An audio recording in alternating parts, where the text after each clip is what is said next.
All right and welcome to the day 2 of Python boot camp. Day 1 के अंदर हमने already basics fundamentals cover किए थे Python के। फॉर एग्जांपल हमने देखा था प्रोग्रामिंग क्या होती है, इंटरप्रेटेड लैंग्वेज क्या होती है, कंपाइल लैंग्वेज क्या होती है, what is the role of compiler. ये सारी चीज़ें हमने बेसिक लेवल पे कवर कर ली थी। और आज के इस सेशन के अंदर हम डे 2 के अंदर पाइथन के जो फंडामेंटल्स मोर फंडामेंटल्स टॉपिक्स होते हैं उन चीज़ को हम कवर अप करने वाले हैं। तो without wasting our further time let's get started. So let's see कि आज की चेकलिस्ट क्या रहने वाली है। आज के इस सेशन में हम क्या क्या कवर अप करने वाले हैं। We will start with very basics of variables की वेरिएबल्स होते क्या हैं, कैसे क्रिएट करते हैं, statically type and dynamically type languages क्या होती है, उस वेरिएबल का एड्रेस को कैसे हम एक्सेस कर सकते हैं, एड्रेस का मतलब क्या होता है, और कौन से ऑपरेटर का यूज करके हम एड्रेस को एक्सेस कर सकते हैं, उसका data types, operator type casting, formatted string, sky value, इन सारी चीज़ों के बारे में हम बात करने वाले आज के इस सेशन में। तो बहुत कुछ है सीखने के लिए। I hope you all are excited for this. So चलते हैं और इसे सीखना स्टार्ट करते हैं। पहली चीज वेरिएबल्स इन पाइथन। तो सबसे पहले हम ये समझते हैं कि वेरिएबल्स होते क्या पाइथन के अंदर, या पाइथन के अंदर या किसी और प्रोग्रामिंग लैंग्वेजेस की बात करूँ तो हर प्रोग्रामिंग लैंग्वेज के अंदर वेरिएबल का कंसेप्ट होता है।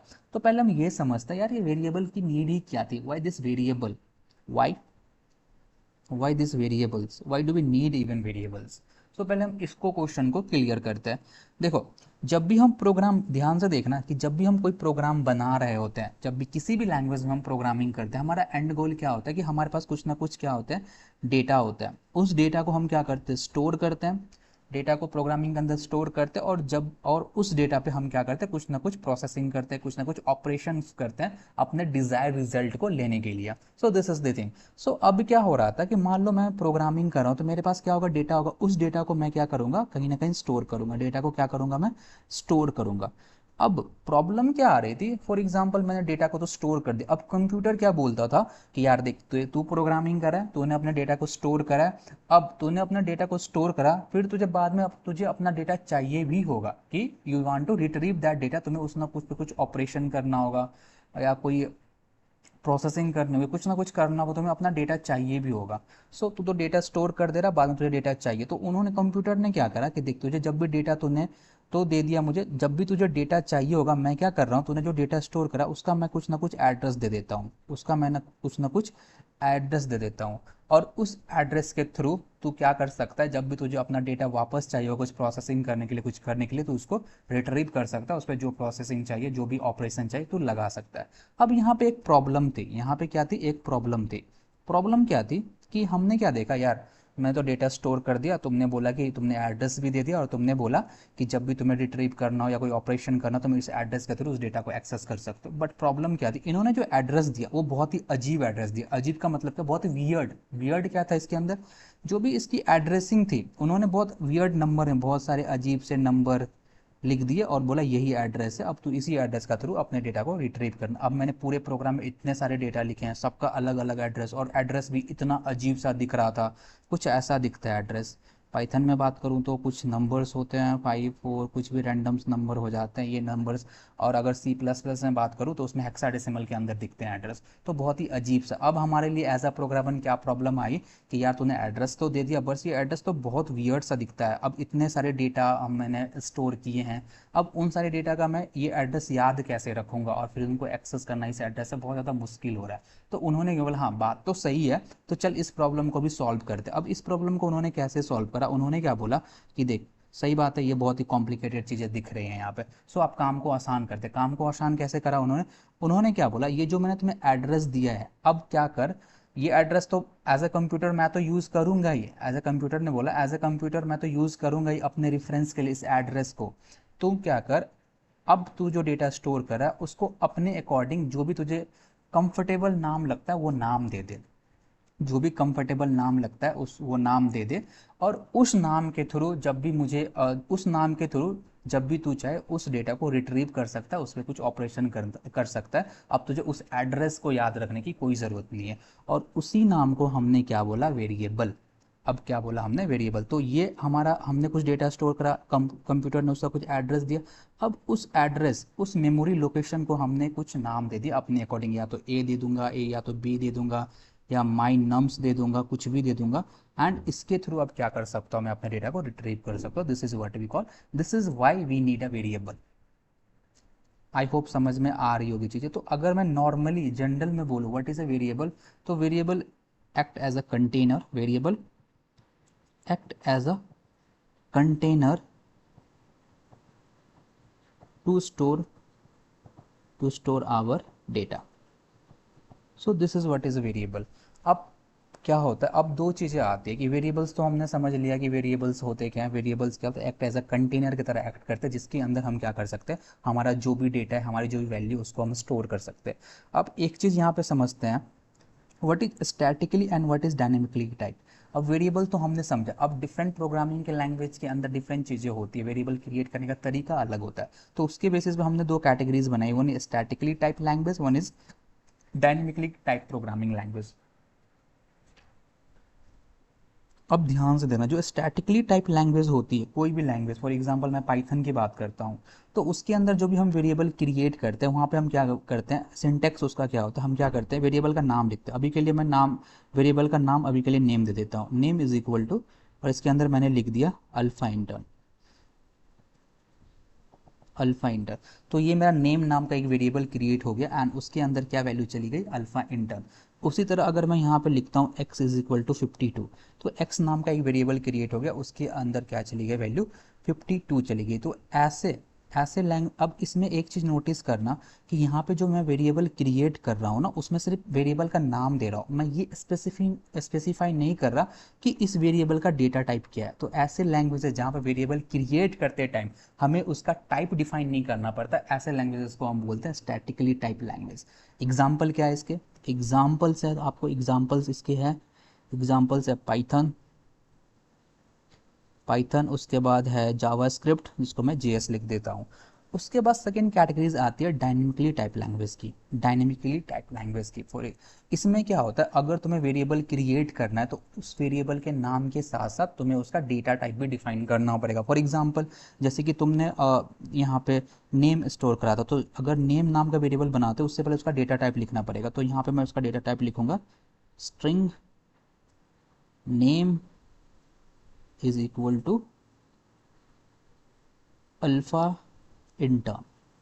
तो यहाँ पे क्या हो रहा है, उसी तरह अगर मुझे ये x नाम का, यहाँ पे जो मैंने x नाम का वेरिएबल बनाया, अगर इसको यहाँ पे बनाना हो तो उसको मैं कैसे लिखूंगा, पहले मुझे क्या लिखना पड़ेगा, उसका डेटा टाइप। तो मैं लिखूंगा इसका data type int x is equal to 52। तो ऐसे लैंग्वेजेस जहाँ पे मुझे वेरिएबल बनाते टाइम उसका डेटा टाइप भी हमें बताना पड़ता है कि इस वेरिएबल के अंदर किस तरह का डेटा मैं डालूंगा या रखूंगा। फॉर एग्जांपल ये नेम नाम का मैंने एक वेरिएबल क्रिएट करा, तो मैंने वहाँ पे उसका डेटा टाइप डिफाइन करा, it is a string type of data, कि इसके अंदर मैं जब भी कोई वैल्यू डालूंगा तो स्ट्रिंग ही डालूंगा। उसके बाद मैंने यहाँ पे x नाम का वेरिएबल बनाया और उसका डेटा टाइप मैंने क्या डाला, यहाँ पे इंट डाला। तो इसका मतलब x के अंदर जो भी वैल्यू स्टोर करूंगा वो क्या होगा, मेरा इंटीजर होगा। तो ऐसे लैंग्वेजेस जहाँ पे हमें वेरिएबल के साथ साथ उसका डेटा टाइप भी डिफाइन करना होता है, उसको हम क्या बोलते हैं, डायनेमिकली टाइप लैंग्वेज बोलते हैं। फॉर एग्जाम्पल इसके कौन कौन से हो जाएंगे एग्जाम्पल्स, एग्जाम्पल्स हो जाएंगे इसके C++, जावा और सो एंड सो ऑन। सो हमें समझ में आ गया स्टैटिकली टाइप लैंग्वेज क्या होती है, डायनेमिकली टाइप लैंग्वेज क्या होते हैं। तो अगर मैं पाइथन के अंदर बात करूँ, अगर पाइथन के अंदर बात करूँ, तो अगर पाइथन के अंदर हमें वेरिएबल बनाना है तो उसके अंदर से वेरिएबल का नाम देना होगा, उसके साथ साथ हमें उसका कोई डेटा टाइप डिफाइन करने की ज़रूरत नहीं है। पाइथन क्या करता है, इंटरनली खुद एनालाइज कर लेता है, खुद फिगर आउट कर लेता है जो ये यूज़र ने जो भी वेरिएबल बनाया उसका टाइप क्या होगा। सो आई होप इतनी चीज़ें समझ में आ गई होगी। अब हम चलते हैं अपने कोड वाले पार्ट पे और वेरिएबल क्रिएट करके देखते हैं कि पाइथन के अंदर वेरिएबल कैसे क्रिएट करते हैं। तो आ जाते हैं हम अपने डेस्कटॉप पे एंड हमने एक फोल्डर क्रिएट कर लिया था पाइथन बूट कैम्प के नाम से, और इसको हम क्या करेंगे, VS कोड के साथ खोल लेंगे, ओपन विद VS कोड। तो ये हमारा खुल के आ जाएगा, ओके आ गया यहाँ पे। सो यहाँ पे पहला इसको मैं इसको भी रख लेता, बेसिक्स ऑफ पाइथन नाम का एक फोल्डर हमने क्रिएट करा था, उसके अंदर मैंने पहला फाइल बनाया था यहाँ पे print.py। तो अभी हम कोई भी प्रोग्रामिंग लैंग्वेज पढ़ते हैं, सबसे पहला काम हम क्या करते हैं कि उसके अंदर देखते हैं प्रिंट कैसे करवा सकते हो। तो अगर पाइथन के अंदर तुम्हें स्क्रीन पे, आउटपुट स्क्रीन पे कुछ भी प्रिंट करवाना हो तो हम किसका यूज करते हैं, प्रिंट स्टेटमेंट का यूज करते हैं। तो अगर मैं इसको यहाँ पे रन करूंगा तो यहाँ पे देखना हेलो हाई प्रिंट होके आ रहा है।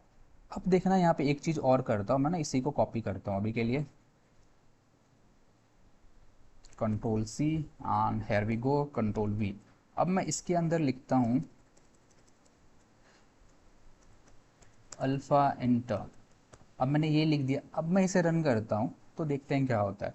तो देखना हेलो हाई तो एक लाइन पे आ रहा है, अल्फ़ा इंटन अलग लाइन पे आ रहा है। हेलो हाई एक लाइन पे आ रहा है और अल्फ़ा इंटन अलग लाइन पे आ रहा है। अब मैं एक लाइन और लिखता हूँ यहाँ पे, एक लाइन और लिखता हूँ यहाँ पे, कर देता हूँ हाउ आर यू और हाउ आर यू। अब मैं इसे रन करता हूँ तो यहाँ पे तीनों जो लाइन है, तीनों जो स्टेटमेंट है वो अलग अलग लाइन पे आ रही है। अब मैं क्या चाहता हूँ कि ये तीनों स्टेटमेंट अलग अलग लाइन पे ना आए, एक ही लाइन पे आए। तो वो हम कैसे करेंगे पाइथन के अंदर। तो अगर मुझे सारे सारे स्टेटमेंट को एक ही लाइन के ऊपर लेके आना है तो मैं क्या यूज़ करूँगा, यहाँ पे आऊँगा, एक कॉमा दूंगा एंड इसके अंदर मैं लिखूंगा end is equal to double quote और इसको ऐसे ही छोड़ दूंगा। फिर यहाँ पे भी मैं क्या करूँगा, एक कॉमा दूंगा और यहाँ पे लिखूंगा एंड इज इक्वल टू। अब मैं अगर इसे रन करता हूँ तो देखना क्या होगा, अब सारे सारे जो भी स्टेटमेंट थे सारे एक ही लाइन पे आ रहे हैं। तो this is the thing you need to remember about this, right. So चलते हैं हम आगे और वेरिएबल का हम देखते हैं कि वेरिएबल्स के अंदर क्या चाहिए। तो ये बात समझ में आ गई। अगर पाइथन के अंदर बहुत ही बेसिक कुछ भी हमें प्रिंट करना है तो हमें क्या यूज करना पड़ता है, बेसिकली प्रिंट स्टेटमेंट का यूज़ करना होता है। तो अब हम चलते हैं, एक न्यू फाइल बनाते हैं इसके अंदर और इसका नाम रखते हैं variable dot P Y, variable dot P Y, ठीक है। और अब हम वेरिएबल क्रिएट करना यहाँ से स्टार्ट करते हैं। तो हमने क्या बोला था कि पाइथन क्या है हमारा, Python is a statically type language. तो पाइथन स्टैटिकली टाइप लैंग्वेज है, इसका मतलब क्या हुआ कि मुझे इसके अंदर वेरिएबल क्रिएट करते टाइम उसकी डेटा टाइप बतानी नहीं पड़ती, बस उस वेरिएबल का नाम लिखना पड़ता है ना, we are good to go, हमारा वेरिएबल क्रिएट हो जाता है। तो अगर मैं यहाँ पे लिखूँ name is equal to alpha Intern, मैंने यहाँ पे लिखा name is equal to alpha intern, और उसके बाद अगर मैं यहाँ पे प्रिंट करता हूँ, अगर मैं यहाँ पे प्रिंट करता हूँ नेम को, अगर मैं यहाँ पे प्रिंट करता हूँ नेम को, तो I hope you are able to guess कि क्या वैल्यू, क्या आउटपुट आने वाला है। यहाँ पे अल्फा इंटर्न प्रिंट होके आ रहा है। अब उसी वे में यहाँ पे अगर मैं यहाँ पे इसको अभी के लिए मैं हटाता हूँ, अभी लिखता हूँ x is equal to 5, x is equal to 5 लिखा एंड यहाँ पे अगर मैं यहाँ पे लिखता हूँ प्रिंट x, और यहाँ पे अब मैं इसे रन करता हूँ तो आई होप तुम्हें समझ में आ रहा होगा यहाँ पे 5 प्रिंट होके आ रहा है। अब मैंने यहाँ पे जो वेरिएबल बनाया x इज इक्वल टू 5, तो इसमें हुआ क्या, मतलब मेमोरी के अंदर क्या एक्टिविटी हुई। अब हम उसे देखते हैं कि मेमोरी लेवल पे एक रफ ओवरव्यू लेते हैं कि जैसे ही मैंने ये वेरिएबल बनाया तो मेमोरी के अंदर कैसे चीज़ें हो रही थी वहाँ पे। तो चलते हैं हम वहाँ पे एंड उसको समझते हैं एक बारी आपके स्क्रीन पे, और इसको समझता है यहाँ पे कि मेमोरी के अंदर क्या हुआ। तो जैसे ही मैंने यहाँ पे देखना कि जैसे ही मैंने एक वेरिएबल बनाया x इज इक्वल टू 5 के नाम से, जैसे ही मैंने एक वेरिएबल बनाया x इज इक्वल टू 5 के नाम से, तो इसको बनाने के बाद मेमोरी के अंदर हमारा क्या होता है, मेमोरी के अंदर क्या हुआ कि दो चीज़ें हुई। एक तो देखो पहली बात तो ये समझो कि हम पाइथन के अंदर जो भी करते हैं, पाइथन के अंदर जो भी करेंगे, वेरिएबल बनाना कुछ भी करना, हर एक चीज़ एक ऑब्जेक्ट होता है, हर एक चीज़ क्या होता है, एक ऑब्जेक्ट होता है। अब ऑब्जेक्ट क्या होता है हम आने वाले लेक्चर में समझ रहे हैं, अभी के लिए याद कर लो कि पाइथन के अंदर हम जो भी बनाते हैं सब सब क्या होता है, एक ऑब्जेक्ट होता है। तो जैसे ही मैंने x इज इक्वल टू 5 बनाया, क्या हुआ यहाँ पे, एक ऑब्जेक्ट बना एंड उस ऑब्जेक्ट में कुछ ऐसा कुछ दिख रहा था। एक तो यहाँ पे उसका आएगा टाइप, टाइप क्या है, और एक आएगी उसकी वैल्यू यहाँ पे,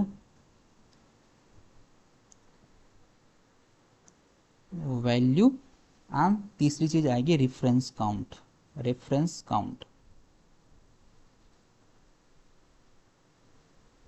रेफरेंस काउंट, ठीक है। तो अगर मैंने ये वाली वेरिएबल बनाई है यहाँ पे x इज इक्वल टू 5, ये वाली वेरिएबल बनाई है, तो इसका टाइप क्या है, तो टाइप तुम देख सकते हो x इज इक्वल टू 5, इसका टाइप क्या है, इंटीजर। तो पाइथन इंटरनली अपने आप रिकॉग्नाइज कर लेता है कि इस डेटा का टाइप क्या है, तो वहाँ पे ये क्या डाल देगा, यहाँ पे इंट, यहाँ पे ये स्टोर कर देगा। तो अभी के लिए मैं यहाँ पे क्या लिख देता हूँ, इसका टाइप है इंट, इसकी वैल्यू क्या है, x की वैल्यू क्या है, तो इसका वैल्यू क्या है 5। अभी के लिए रेफरेंस काउंट कितनी काउंट है, अभी के लिए x की एक ही बना है, तो यहाँ पे अभी आ जाएगा रेफरेंस काउंट, अभी के लिए 1 आ जाएगा। तो ये मेमोरी के अंदर होता है, और ये x जो है हमारा, x इसी वाले ऑब्जेक्ट को क्या कर रहा होता है, पॉइंट कर रहा होता है, हमारा ये x जो है इसी वाले ऑब्जेक्ट को पॉइंट कर रहा होता है यहाँ पे। तो अगर मुझे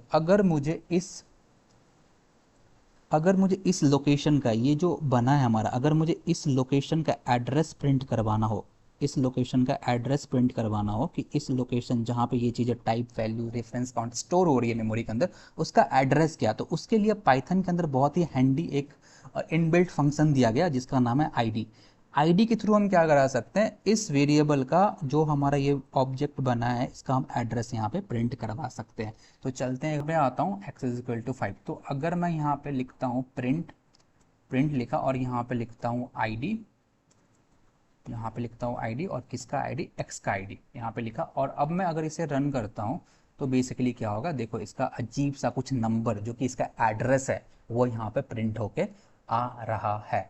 तो यहाँ पे एक काम और करता हूँ, मैंने क्या बोला, मैंने बोला यहाँ पे y इज इक्वल टू 5, मैंने क्या बोला, y इज इक्वल टू 5। अब मैं अगर आईडी यहाँ पे इसको भी करा देता हूँ and print control C and here we go control V, और यहाँ पे आईडी ऑफ वाई भी यहाँ पे प्रिंट करवा देता हूँ। अगर अब मैं इसे रन करता हूँ तो एक चीज़ नोटिस करना क्या होगा, तुम्हें एक चीज़ दिख रही है कि यहाँ पे दोनों का एड्रेस क्या हो रहा है, सेम हो रहा है, दोनों का एड्रेस सेम हो रहा है। जबकि तो इसका मतलब ये हमें समझ में आ रहा है यहाँ से कि अगर मैंने x इज इक्वल टू 5 बनाया था तो यहाँ पे ये वाला x किसको पॉइंट कर रहा था, इस वाले ऑब्जेक्ट को पॉइंट कर रहा था।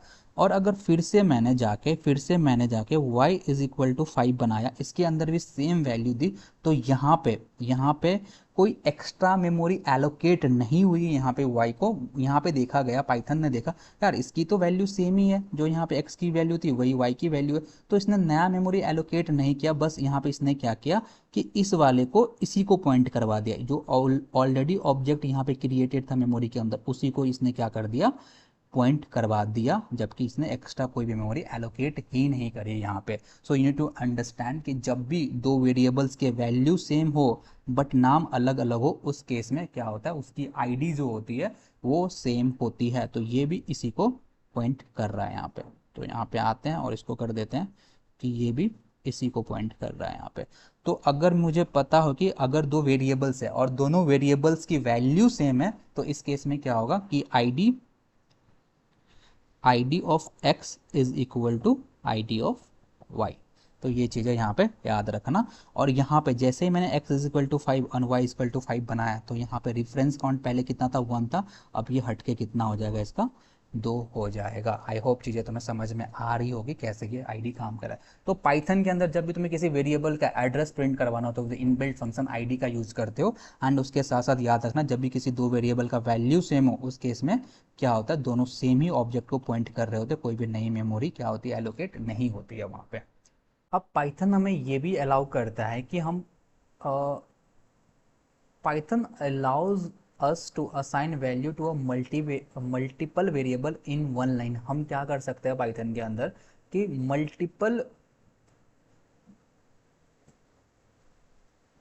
मल्टीपल वेरिएबल को वैल्यू असाइन कर सकते हैं एक लाइन के अंदर। ये कैसे कर सकते हैं, तो अगर मैं यहाँ पे इसको अभी के लिए रहने देते हैं, अगर मैं अभी यहाँ पे ये लिखता हूँ x y z, यहाँ पे हमने क्या करा, मल्टीपल वेरिएबल क्रिएट कर लिया एक ही लाइन के अंदर। एंड इन सबको अगर मुझे वैल्यू देना है तो एक ही लाइन के अंदर मैं इसे क्रिएट भी कर सकता हूँ, इसको वैल्यू भी दे सकता हूँ। अभी के लिए मैं यहाँ डालता हूँ 4 5 एंड 6।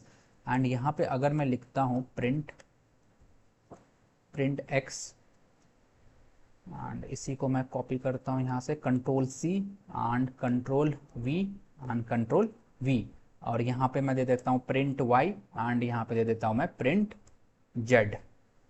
अब मैं इसे रन करता हूं तो देखना हमारे पास क्या आउटपुट यहाँ पे निकल के आ रही होंगी। 4 5 6 यहाँ पे आ रहा है, और ये जो आ रहा है वो ऊपर वाले का आउटपुट है। तो यहाँ से हमें ये भी पता चला कि अगर मुझे मल्टीपल वेरिएबल्स बनाने हो और उसकी वैल्यू एक ही लाइन के अंदर असाइन करनी हो तो वो भी हम कर सकते हैं पाइथन के अंदर। अब इसमें हम एक चीज़ और कर सकते हैं यहाँ पे कि हमें अगर सेम वैल्यूज, अगर मुझे मल्टीपल वेरिएबल्स बनाए और उनकी मुझे सबकी एक सेम वैल्यू देनी है तो वो भी हम दे सकते हैं एक ही लाइन के अंदर पाइथन के अंदर। अभी मैं क्या लिखूंगा, x is equal to Y is equal to Z. मैंने लिखा x is equal to Y is equal to Z and equal to 2। इसका मतलब क्या है कि x y और z तीनों की वैल्यू बराबर है, और तीनों की वैल्यू किसके बराबर है, 2 के बराबर है। तो अगर मैं यहाँ पे लिखूंगा प्रिंट, अभी कॉपी कर लेते हैं यहाँ से कंट्रोल वी, तो अगर मैं यहाँ पे लिखता हूँ इसको मैं कर देता हूँ P Q R, P Q R, यहाँ पे मैंने ये लिख दिया। अब यहाँ पे अगर मैं लिखता हूँ अगर मैं यहाँ पे लिखता हूँ प्रिंट के अंदर पी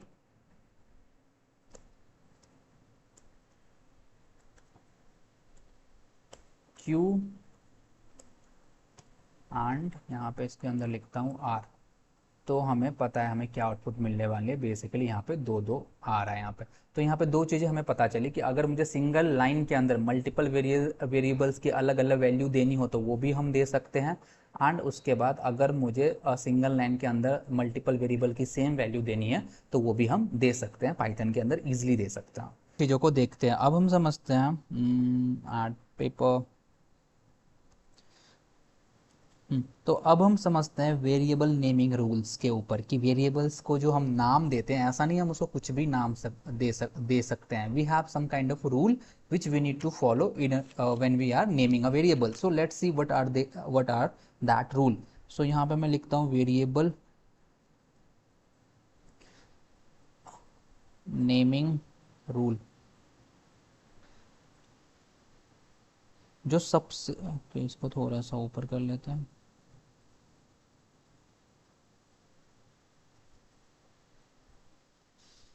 जो सबसे पहला रूल है वो क्या कहता है कि जब भी हम वेरिएबल का नाम देते हैं तो उसके अंदर हम क्या यूज कर सकते हैं, स्मॉल ए कैपिटल ए, ठीक है, to small Z to capital Z, ये सारी चीज़ें हम यूज कर सकते हैं। कि स्मॉल ए से लेके कैपिटल जेड, स्मॉल जेड तक, और कैपिटल ए से लेके कैपिटल जेड तक कोई भी जो हमारा अल्फ़ाबेट होता है उसको हम यूज कर सकते हैं। और इसके अंदर जो नंबर्स होते हैं 0 to 9 हम वो भी यूज कर सकते हैं। और स्पेशल कैरेक्टर के अंदर सिर्फ हम अंडर स्कोर यूज कर सकते हैं और कोई भी स्पेशल कैरेक्टर यूज नहीं कर सकते हैं। फॉर एग्जाम्पल परसेंटेज और dollar sign are not allowed, कोई भी हम स्पेशल कैरेक्टर यूज नहीं कर सकते, सिर्फ हम एक अंडर स्कोर को यूज कर सकते हैं। ये है हमारा पहला रूल। दूसरा रूल हमारा क्या कहता है कि जो भी वेरिएबल का नाम स्टार्ट होगा वो कभी भी नंबर से स्टार्ट नहीं हो सकता। Variable name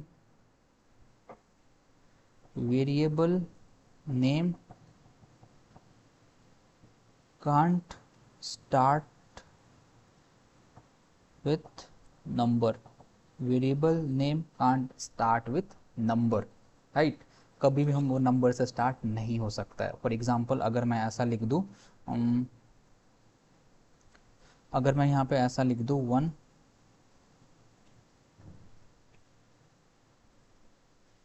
1 is equal to 99, अगर मैंने इस वेरिएबल का नाम यहाँ किससे स्टार्ट कर दिया, किसी भी नंबर से स्टार्ट कर दिया, तो इवेंचुअली ये हमें क्या देगा, ये हमें एरर देगा। मतलब कभी वेरिएबल का नाम नंबर से स्टार्ट नहीं होना चाहिए। उसके साथ साथ अगर यहाँ पे अगर इसके अंदर भी एक एग्जांपल इंक्लूड करूँ तो ये भी पॉसिबल नहीं। अगर मैंने ये लिख दिया N A percentage M E equal to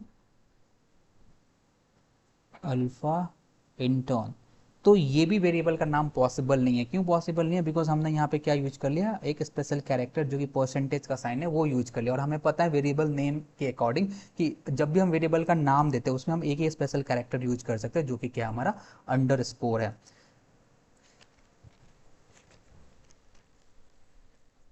third rule जो हमारा कहता है वो कहता है कि variable name are case sensitive, variable name are case sensitive. मतलब क्या है इस लाइन का, कि अगर मैंने यहाँ पे a नाम का एक वेरिएबल बनाया और इसकी वैल्यू मैंने 21 दे दी, और उसी तरह मैंने a नाम का वेरिएबल बनाया, इसकी वैल्यू मैंने 22 दे दी, तो this two variable are different variable. ये a का स्मॉल a वाला वेरिएबल एंड कैपिटल A वाला variable, these are the two different variable, they are not the same variable. So we need to keep in mind that कि variable name are case sensitive in Python. कि कोई भी variable हम create करें तो अगर कोई भी लोअर केस में और एक अपर केस में, तो दोनों डिफरेंट वेरिएबल वहाँ पे होंगे। जो हमारा फोर्थ रूल है वो क्या कहता है, वो कहता है कि अवॉइड यूजिंग कीवर्ड, जो भी जो भी रिजर्व वर्ड है पाइथन के अंदर उसे हमें अवॉइड करना while naming a variable. Avoid using keyword, avoid using keyword. जैसे कीवर्ड क्या क्या पाइथन के, जैसे इफ हो गया, एल्स हो गया, उसके बाद प्रिंट हो गया, डेफ हो गया, ये सारी रिजर्व कीवर्ड। अगर तुम वेरिएबल्स के अंदर इन सारी चीज़ों का यूज़ करके वेरिएबल का नाम दोगे तो उसके अंदर ये क्या क्या देगा, हमें एरर दे रहा होगा वहाँ पे हमें ये क्या देगा, एरर देगा। उसके बाद हमें ना जो भी वेरिएबल्स लिखनी है उसको सिंगल वर्ड के ही अंदर ही वेरिएबल का नाम लिखना है। ऐसा नहीं हो सकता कि हम ऐसे नहीं लिख सकते। अगर मैंने यहाँ पे लिखा माई नेम, ऐसे मैंने माई लिखा फिर एक स्पेस दे दिया तो ये दो वर्ड्स मिलके एक वेरिएबल का नाम बना, तो दिस इज़ नॉट पॉसिबल। अगर तुम्हें ये लिखना भी है तो ऐसे अंडरस्कोर दे के लिख सकते हो, that's well and good, but you can't write like this, so you need to keep in mind. चलते हैं हम इसको एक बार VS कोड पे इन सारे को अप्लाई करके देखते हैं। तो आते हैं हम यहाँ पे एंड यहाँ पे अब हम करना स्टार्ट करते हैं। तो पहला क्या था हमारा कि वेरिएबल का नाम के अंदर एक ही स्पेशल कैरेक्टर हो सकता है, वो कि है हमारा अंडरस्कोर। और कोई भी स्पेशल कैरेक्टर दोगे तो वो क्या देगा, बेसिकली हमें एरर देगा। तो अगर मैं यहाँ पे एक वेरिएबल क्रिएट करता हूँ hi percentage IU is equal to alpha inter, अगर मैं ये क्रिएट करता हूँ और मैं अब इसे रन करता हूँ, देखते हैं हम क्या, देखो यहाँ पे ये क्या कर रहा है, सिंटेक्स एरर दे रहा है, can not assign expression here may be you mean this. ठीक है, तो यहाँ पे वेरिएबल के नाम के अंदर कोई भी स्पेशल कैरेक्टर नहीं यूज कर सकते एक्सेप्ट अंडरस्कोर। तो अगर मैं अब इसी को अगर अंडरस्कोर कर देता हूँ, अब देखना अब ये कोई एरर नहीं देगा हमें, ये आराम से क्या हो रहा है यहाँ पे रन कर जा रहा है। तो ये बात हमें याद रखनी, ये था पहला। दूसरा क्या था हमारा कि किसी भी वेरिएबल का नाम किसी भी नंबर से स्टार्ट नहीं हो सकता। अगर मैं यहाँ पे लिखूँ 1 इज इक्वल टू 88 और यहाँ पे अगर मैं इसे रन करूँ, अगर मैं प्रिंट करता हूँ प्रिंट 1 इज, अगर मैं ये करता हूँ तो यहाँ पे हमें देखना ये भी क्या दे देगा, एरर दे देगा कि किसी भी वेरिएबल का नाम हमेशा किसी भी नंबर से स्टार्ट नहीं हो सकता है। तो we need to keep in mind this. उसके बाद वेरिएबल का नाम क्या होता है, केस सेंसिटिव होता है। वेरिएबल का नाम क्या होता है, केस सेंसिटिव होता है। तो अगर मैं यहाँ पे अगर मैं लिखता हूँ small a is equal to 55 and यहाँ पे लिखता हूँ capital A is equal to 66 and यहाँ पे लिखता हूँ प्रिंट A एंड यहाँ पे लिखता हूँ मैं प्रिंट A, ये दोनों चीज़ें लिखता हूँ एंड यहाँ पे अगर मैं इसे रन करता हूँ दोनों की वैल्यू अलग अलग आएगी बिकॉज दे आर अलग अलग वेरिएबल। तो 55 60 अलग अलग आ रहा है। तो ये बात भी याद रखनी है कि पाइथन के अंदर जो वेरिएबल का नाम होता है वो क्या होता है, केस सेंसिटिव होता है।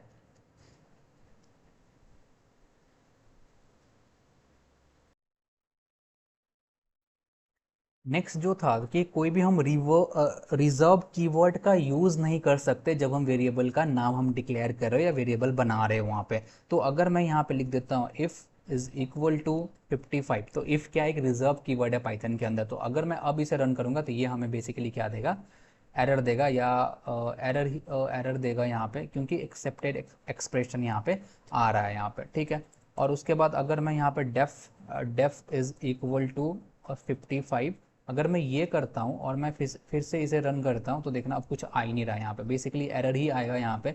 तो यहाँ पे क्या हो रहा है कि जब हम कोई भी रिजर्व कीवर्ड का यूज़ करते हैं पाइथन के अंदर, जो ऑलरेडी पाइथन के अंदर रिजर्व है, तो उसको भी हम एज अ वेरिएबल का नाम यूज़ नहीं कर सकता है यहाँ पे। आई होप चीज़ें समझ में आ रही होगी तुम्हें। अब हम आगे बढ़ते हैं और देखते हैं यहाँ पे और क्या चीज़ें हमारे पास कवर अप करने के लिए। कमेंट्स इन पाइथन, कमेंट्स बहुत ही बेसिक चीज़ है, इसको भी हम देख लेते। तो बेसिकली हमारे पास ना दो टाइप्स के कमेंट होते हैं। एक तो होता है हमारा सिंगल लाइन कमेंट और एक होता है हमारा मल्टी लाइन कमेंट।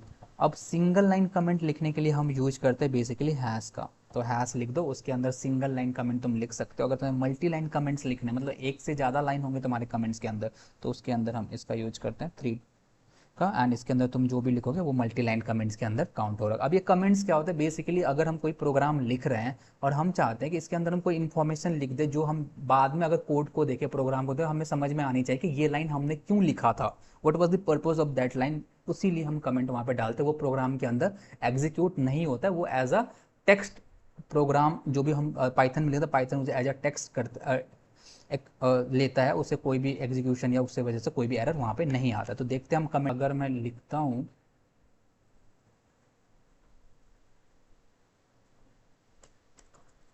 तो अगर मैं यहाँ पे सिंगल लाइन कमेंट देना तो मैं किसका यूज़ करूँगा, हैश का यूज़ करूँगा, और हैश के अंदर मैं जो लिखना है वो मैं लिख दूंगा, दिस इज़ अ वेरिएबल। तो ये मैंने सिंगल लाइन कमेंट यहाँ पे लिख दिया। अगर उसी वे में अगर मुझे मल्टी लाइन कमेंट लिखना हो तो मैं क्या करूँगा, यहाँ पे 3 दूंगा, और इसके अंदर मैं क्या करूँगा, जो भी मुझे लिखना है वो मैं ईजिली मल्टी लाइन कमेंट लिख सकता हूँ। मैं लिख दूंगा hi what you are doing, कुछ भी मैं यहाँ पे लिख दे रहा हूँ। तो this is the multi line comment, जितने लाइन का कमेंट हो तुम डाल सकते हो यहाँ पे। तो ये था हमारा सिंगल लाइन कमेंट और यहाँ था हमारा मल्टी लाइन कमेंट। बहुत ही बेसिक चीज़ थी, कोई भी इसके अंदर रॉकेट साइंस अभी तक नहीं था। तो हम आगे बढ़ते हैं। Now we have the formatted string. What is this formatted string? तो पहले इसको समझते हैं कि फॉर्मेटेड स्ट्रिंग होता क्या है एंड इसकी यूज़ क्या है यहाँ पे। अगर मैं यहाँ पे मान लो एक वेरिएबल क्रिएट करता हूँ, मैंने यहाँ पे वेरिएबल नेम नाम का एक वेरिएबल क्रिएट करना और इसके अंदर मैंने दे दी अल्फ़ा इंटर्न, ठीक है, ये दे दिया मैंने। उसके बाद मैंने एक एज नाम का वेरिएबल क्रिएट करा और इसके अंदर वैल्यू दे दी 99, ठीक है। अब मैं क्या कर रहा हूँ, एक स्ट्रिंग प्रिंट करवा रहा हूँ। प्रिंट के अंदर मैं क्या कर रहा हूँ, एक स्ट्रिंग प्रिंट करवा, hi my name, wait, hi my name is. अब मैं ये स्ट्रिंग प्रिंट करवा रहा हूँ हाय माय नेम इज़। अब इज़ के बाद मैं चाहता हूँ कि जो नेम यहाँ पे जो मैंने वेरिएबल क्रिएट करा है ना, नेम जिसके अंदर अल्फ़ा इंटन वैल्यू है, मैं चाहता हूँ कि हाय माय नेम इज़ के बाद ये नेम वेरिएबल के अंदर जो वैल्यू है वो प्रिंट हो। तो इसके लिए हम किसका यूज करते हैं, फॉर्मेटेड स्ट्रिंग का हम क्या करते हैं, यूज करते हैं। कि अगर मुझे किसी भी वेरिएबल की वैल्यू प्रिंट करवानी है विद इन दैट स्ट्रिंग, तो हम वहाँ पे फॉर्मेटेड स्ट्रिंग का यूज करेंगे। कैसे? तो मैं यहाँ पे बस यहाँ पे लिख दूंगा एक एफ एंड उसके बाद मुझे जो भी मैसेज प्रिंट करवाना है वो हाय माय नेम इज़, एंड इसके बाद मैं दूंगा यहाँ पे करली ब्रेसेस। अब जिस भी वेरिएबल की वैल्यू यहाँ पे प्रिंट करवानी है वो वेरिएबल लिख दो। तो मुझे किसका वेरिएबल प्रिंट करवाना, नेम का, तो यहाँ पे मैं लिख दूंगा नेम एंड इसको फिर क्लोज करूँगा एंड उसके बाद एज इट इज जो स्ट्रिंग आगे लिखना है वो लिख दो।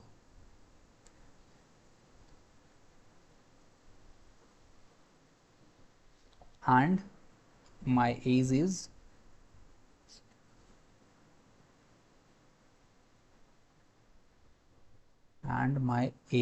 अब यहाँ पे एज की वैल्यू प्रिंट करवानी है। तो फिर से मैं यहाँ पे करली ब्रेसेस लूँगा और एज वेरिएबल को मैं यहाँ पे डाल दूँगा। तो इससे क्या होगा, मुझे एज की वैल्यू यहाँ पे प्रिंट होके आ जाएगी।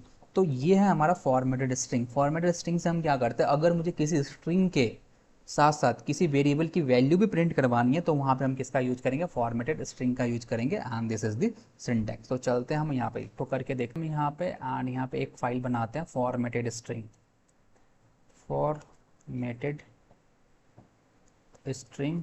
डॉट पी वाई हमने बनाया। और यहाँ पे मैंने एक वेरिएबल बनाता हूँ नेम के नाम से, is equal to alpha intern, and यहाँ पे एक वेरिएबल बनाता हूँ एज के नाम से, एज इक्वल टू 99। अब मैं चाहता हूँ मैं प्रिंट करवाऊँ और यहाँ पे फॉर्मेटेड स्ट्रिंग लिखने के लिए मैं यहाँ पे एफ दूंगा एंड उसके बाद डबल कोट। अब इसके अंदर मैं मैसेज लिखूंगा हाय माय नेम इज़, और इसके बाद करली ब्रेसेस वो वेरिएबल डालूंगा जिसकी वैल्यू मुझे यहाँ पे प्रिंट करवानी। तो अभी के लिए मुझे नेम की वैल्यू प्रिंट करवानी, तो नेम दे दिया, हाय my name is and my age is, इसके अंदर एज की डाल दूंगा। तो अब ये क्या होता है, अब मैं इसे जैसे ही रन करूंगा तो देखना यहाँ पे, तो जैसे ही मैं इसे रन करूंगा तो यहाँ पे देखना निकल के आ रहा है हाय my name is alpha intern and my age is 99। So this is the concept of formatted string कि अगर मुझे स्ट्रिंग कोई मैं प्रिंट करवाना उसके बीच में मुझे किसी वेरिएबल की वैल्यू इंक्लूड करनी है तो हम कैसे यूज करते हैं, बाय यूजिंग फॉर्मेटेड स्ट्रिंग।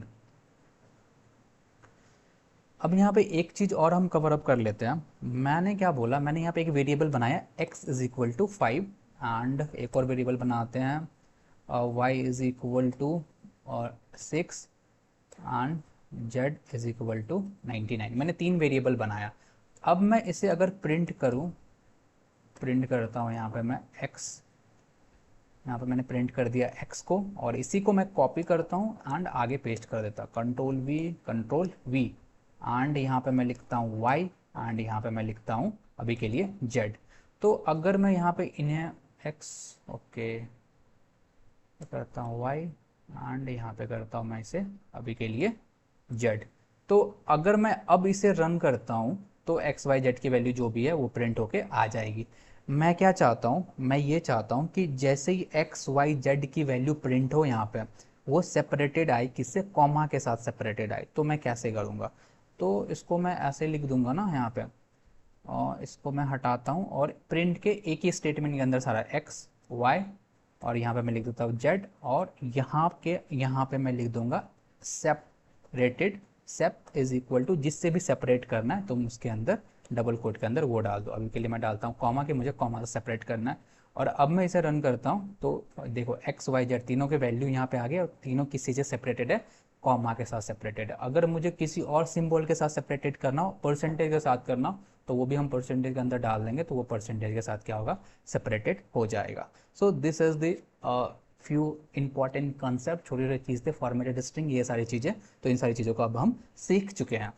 हम आगे मूव ऑन करते हैं और देखते हैं अब हमारे पास क्या है कवर अप करने के लिए। So now next thing we have is data types in Python. Python के अंदर कितने डेटा टाइप्स होते हैं, तो बेसिकली अगर मैं पाइथन में डेटा टाइप्स की बात करूं तो पहला डेटा टाइप्स होता है हमारा नंबरिक के अंदर जो न्यूमेरिकल डेटा टाइप्स होते हैं, for example integer, float, complex numbers, ये सारे किसके अंदर आते हैं, न्यूमेरिक्स डेटा टाइप्स के अंदर आते हैं। Dictionary is also a kind of data type, boolean is also a kind of data type, sets and sequence type. So ये डिक्शनरी जो हो गई इसकी अलग से क्लास आएगी जिसके अंदर हम डिक्शनरी डेटा टाइप्स को अच्छे से बहुत सारे इनबिल्ट फंक्शन से बहुत सारे ऑपरेशन परफॉर्म करके देख रहेंगे, इसकी सेपरेट क्लास आएगी।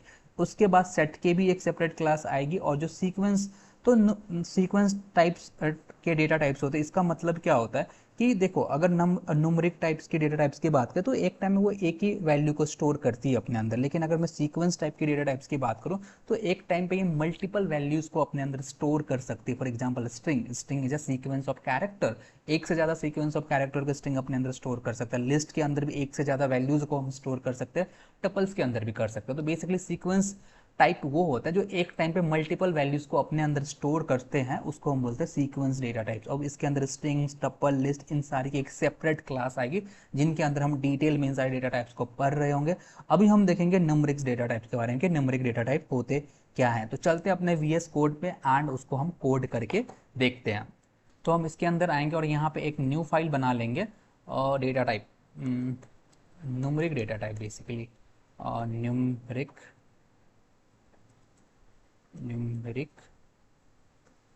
Data type .py।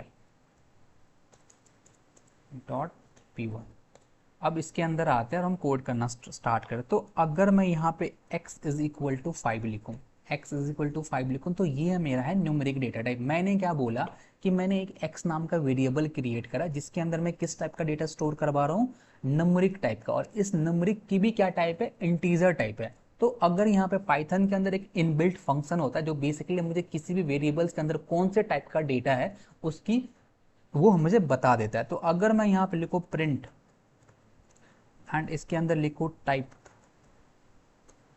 और इसके अंदर वैल्यू मैं डाल दूँ अभी के लिए x, तो अब मैं अगर इसे रन करूंगा ना तो इसका मुझे टाइप पता चल जाएगा कि इसके अंदर क्या टाइप है। तो यहाँ पे देखो जैसे मैंने इसे रन करा क्लास इंट आ रहा है, मतलब इसके अंदर क्या कौन से टाइप का वैल्यूज है, यहाँ पे x मतलब इंटीजर टाइप की वैल्यूज इसके अंदर दी गई। तो type is a inbuilt function जो हमें किसी भी वेरिएबल्स के अंदर कौन से टाइप का डेटा पड़ा हुआ है वो मुझे यहाँ पे वो बता देता है। तो अगर मैं अब लिखूँ यहाँ पे y is equal to 8.3 and इसके बाद अगर मैं लिखूँ प्रिंट टाइप ऑफ वाई। तो इसके अंदर अब मैं इसे रन करता हूँ तो ये बेसिकली मेरा फ्लोट आएगा। तो देखो यहाँ पे फ्लोट आ रहा है। तो इंटीजर एक ऐसा डेटा टाइप है जिसके अंदर इंटीजर वैल्यू स्टोर करता है। अगर मुझे डेसिमल वैल्यू भी स्टोर करना है तो उसके लिए हम फ्लोट उसका डेटा टाइप हो जाता है। उसके बाद अगर मैं यहाँ पे लिखूँ S is equal to alpha intern, और अगर मैं अब इसका अब प्रिंट करूँ इसका टाइप, अगर मैं इसको कॉपी करूँ कंट्रोल सी एंड पेस्ट करूँ और यहाँ पे मैं दूँ एस का डेटा टाइप, अगर मैं यहाँ पे दूँ, अब मैं इसे रन करता हूँ तो बेसिकली यहाँ पे क्या आएगा मेरा क्लास str, मतलब इसका टाइप क्या है, स्ट्रिंग टाइप का ये एक डेटा टाइप है यहाँ पे। तो टाइप फंक्शन का यूज करके हम डिफरेंट डिफरेंट डेटा टाइप की जान सकते हैं उसमें किस टाइप का डेटा वहाँ पे पड़ा हुआ है। तो अभी हम न्यूमेरिक डेटा टाइप्स की बात कर रहे हैं, तो अभी हम और देखते हैं। तो मान लो अगर मुझे 5 स्टोर करना है तो हम इजीली कर पा रहे हैं, 8.33 करवाना है या कोई भी डेसिमल वैल्यू करवानी है तो वो भी हम इजीली करवा रहे हैं। अगर मान लो मैंने बोला मुझे बहुत ही लार्ज नंबर स्टोर करवानी, ये स्टोर करवानी है अभी के लिए, और ये स्टोर करवानी है 3 के ऊपर 6 जीरोज है। तो अगर मैं इसको पावर के फॉर्म में लिखूं तो पावर के फॉर्म में मैं क्या लिख सकता हूँ, इसको बेसिकली पावर के फॉर्म में लिख सकता हूँ 3 into into 10 to the power जो भी होगा 10 टू दी पावर, मान लो इसको 10 टू दी पावर कितना है, ये 10 टू दी पावर 6 है, 3 इंटू 10 टू दी पावर 6। अगर मुझे ये लिखना हो, अगर इसको स्टोर करवाना हो तो हम कैसे स्टोर करवाएंगे, बेसिकली वो हमें देखना है। तो उसको भी हम स्टोर करवा सकते हैं। मैं यहाँ पे लिखूंगा num is equal to 3 to the power 6, तो 3 लिखूंगा एंड उसके बाद मैं यूज करूंगा ई का एंड उसके बाद 6 यहाँ पे लिख दूंगा। तो ये क्या है हमारा, ये है 3 टू दी पावर 6। तो अगर मैं यहाँ पे प्रिंट करता हूँ, किसको प्रिंट करूंगा मैं यहाँ पे, अगर मैं नम को प्रिंट करता हूँ तो देखना हमारे पास 3 10 टू दी पावर 6 यहाँ पे प्रिंट होके आ जाएगा। देखो 3 इंटू 10 टू दी पावर 6, 2 2 4 2 6 यहाँ पे आ रहा है। तो ऐसे हम किसी भी बड़े नंबर टू दी पावर भी प्रिंट करवा सकते हैं बाय यूजिंग दिस ई। अगर मैं यहाँ पे प्रिंट करूँ इसका टाइप, अगर मैं इसका टाइप प्रिंट करता हूँ तो देखते हैं हमारे पास क्या आता है, टाइप नम, तो फ्लोट यहाँ पे इसकी वैल्यू आ रही है, बेसिकली यही आनी चाहिए। उसके बाद जो नेक्स्ट हमारा डेटा टाइप होता है वो होता है कॉम्प्लेक्स नंबर। अब कॉम्प्लेक्स नंबर क्या होता है उसको एक बार हम समझ लेते हैं, अपने टैब पे आते हैं एंड कॉम्प्लेक्स नंबर को समझते हैं। तो यहीं पे समझते हैं कॉम्प्लेक्स नंबर क्या होता है हमारा बेसिकली। तो अभी हमने एक चीज़ देख ली है कि हमारे पास इंट डेटा टाइप्स होते हैं, फ्लोट होते हैं, ये सारी डेटा टाइप्स होते हैं। उसके साथ साथ हमारे पास होता है कॉम्प्लेक्स नंबर। अब ये कॉम्प्लेक्स नंबर जो होता है ना, एक कॉम्बिनेशन होता है दो पार्ट, दो चीज़ का, एक तो उसके अंदर इमेजनरी पार्ट होता है, एक रियल पार्ट होता है। तो अभी के लिए मैं z इज इक्वल टू अगर लिखता हूँ 4 + 5j, तो ये एक क्या है, ये कॉम्प्लेक्स नंबर है, this is a complex number. अब कॉम्प्लेक्स नंबर के अंदर दो चीज़ें हैं, जो यहाँ पे जे के साथ लिखा हुआ है इसको मैं बोलता हूँ अभी के लिए, इसको मैं बोलूँगा क्या, this is a imaginary part, this is a imaginary part. और ये जो 4 लिखा हुआ है इसको मैं बोलूँगा this is a real part. तो जो भी कॉम्प्लेक्स नंबर होता है ना उसके अंदर दो चीज़ें होती है, एक तो होता है इमेजनरी पार्ट, एक होता है रियल पार्ट। इमेजनरी पार्ट क्या होता है, जो जे के साथ लिखा होता है वो इमेजनरी पार्ट होता है, और जो सिंगल इंटीजर या कुछ भी लिखा होता है उसको हम क्या बोलते हैं, रियल पार्ट बोलते हैं। तो ये होता है हमारा कॉम्प्लेक्स नंबर। तो अगर मैं यहाँ पे आते हैं और अगर मैं यहाँ पे बनाता हूँ z is equal to 4 4 + 5j, 4 + 5j, and उसके बाद अगर मैं प्रिंट करता हूँ प्रिंट टाइप ऑफ z, तो हमारा यहाँ पे देखते हैं क्या आता है। अगर मैं इसे प्रिंट करता हूँ तो यहाँ पे देखना क्लास क्या आ रही है इसकी, कॉम्प्लेक्स आ रही है। तो this is a complex type data type, complex numbers के डेटा टाइप्स भी पाइथन के अंदर होते हैं। तो अगर मैं यहाँ पे अब लिखता हूँ प्रिंट, अगर मान लो इस कॉम्प्लेक्स नंबर में मैंने क्या बोला, इसके अंदर दो पार्ट होते हैं, एक तो रियल पार्ट होता है, एक इमेजनरी पार्ट होता है। अगर मुझे इस कॉम्प्लेक्स नंबर का रियल पार्ट प्रिंट करवाना हो तो मैं कैसे करूँगा, तो अगर मैं यहाँ पे इसका रियल पार्ट प्रिंट करवाना चाहता हूँ तो पहले कॉम्प्लेक्स नंबर पे लिखो, कॉम्प्लेक्स नंबर मेरा क्या है जेड, तो जेड डॉट अगर रियल लिखूंगा तो यहाँ पे इसका रियल पार्ट प्रिंट होके आ जाएगा। तो इस जेड कॉम्प्लेक्स नंबर के अंदर रियल पार्ट क्या है इसका, 4 इज अ रियल पार्ट, तो 4 प्रिंट होके यहाँ पे आ जाएगा। अगर इसे रन करता हूँ तो यहाँ, अरे यार क्या प्रॉब्लम आ रही है इसके अंदर।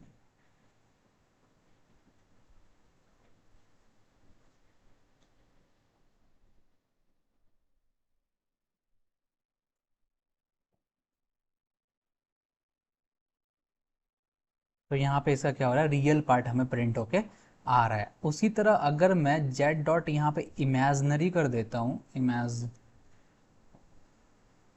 और IMG कर देता हूँ यहाँ पे इमेजनरी की जगह, और अब मैं रन करता हूँ, तो अगर अब मुझे इस कॉम्प्लेक्स नंबर का इमेजनरी पार्ट प्रिंट करवाना हो तो मैं यहाँ पे क्या लिखूंगा, z.imag इमेजनरी। तो अब मैं इसे रन करूंगा तो we will getting the imaginary part of this complex number which is 5। So I hope तुम्हें थोड़ी थोड़ी चीज़ें समझ में आ रही होंगी। This is the so basic stuff we are covering, don't worry, अभी बहुत सारी चीज़ें आएंगी। We are just starting the boot camp, जो we need to have some patience because we are just covering the basics part of it, right? So now let's move forward. Now we have some inbuilt function which works on numeric data type. So कुछ inbuilt function है Python के अंदर जो numeric data type पे अच्छे से काम करते हैं। For example ABS, POW and round. So ये जो ABS हमारा inbuilt function है, बेसिकली ये क्या करता है, मुझे किसी भी नंबर की एब्सोल्यूट वैल्यू निकाल के दे देता है। एब्सोल्यूट वैल्यू हम मुझे निकाल के दे देता है। एब्सोल्यूट वैल्यू क्या होती है, फॉर एग्जांपल अभी के लिए मैंने अगर लिखा प्रिंट कोई भी नंबर है, फॉर एग्जांपल अगर अगर मेरा अगर मेरा नंबर पॉजिटिव है, अगर मेरा नंबर पॉजिटिव है तो उसकी एब्सोल्यूट वैल्यू वही नंबर हो जाएगी। अगर मेरा नंबर नेगेटिव है, अगर मेरा नंबर नेगेटिव है तो उसकी एब्सोल्यूट वैल्यू बस उसका पॉजिटिव कर दो। तो अगर मेरा मान लो यहाँ पे 5 है तो इसकी एब्सोल्यूट वैल्यू वही 5 ही हो जाएगा। अगर मेरे पास -5 है तो इसका एब्सोल्यूट वैल्यू 5 हो जाएगा, बस माइनस साइन को हटा दो। अगर मेरे पास -7 है तो इसका एब्सोल्यूट वैल्यू क्या हो जाएगा, 7 ही हो जाएगा, बस माइनस को वहाँ से हटा दो। तो this is what we call absolute value. तो ABS नाम का एक इनबिल्ट फंक्शन है जो किसी भी नंबर का एब्सोल्यूट वैल्यू निकाल के हमें दे देता है। उसके बाद है हमारा POW, ये क्या है, पावर। तो अगर मुझे किसी भी नंबर का पावर निकालना तो ये हमें निकाल के दे देता है। अगर मैं यहाँ पे लिखता हूँ print print POW inbuilt function और 2,3, तो 2 की पावर 3 ये हमें निकाल के दे देगा बेसिकली, अगर हम ये लिखते हैं। उसके बाद हमारा है round function. Round function basically क्या करता है कि मुझे किसी भी नंबर का नियरेस्ट इंटीजर में राउंड ऑफ करके दे देता है। तो ये हमारा राउंड फंक्शन करता है। चलते हैं अपने कोड पे एंड उसको कोड करके एक बार देखते हैं। और हम यहाँ पे एक फाइल बनाते हैं, इनबिल्ट फंक्शन ऑन numeric.py। ठीक है, ये हमने यहाँ पे क्रिएट कर लिया। तो अगर मैं यहाँ पे लिखता हूँ, प्रिंट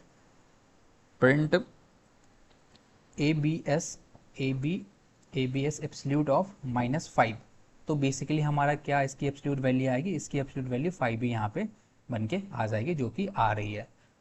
ठीक है, तो उसके बाद हमारा था पावर फंक्शन। तो अगर मैं यहाँ पे लिखता हूँ प्रिंट POW एंड यहाँ पे लिखता हूँ 2,3, तो यहाँ पे बेसिकली क्या हो जाएगा, 2 की पावर 3 यहाँ पे आ जाएगी, बेसिकली 8 यहाँ पे आ रहा है। उसके बाद हमारा था राउंड।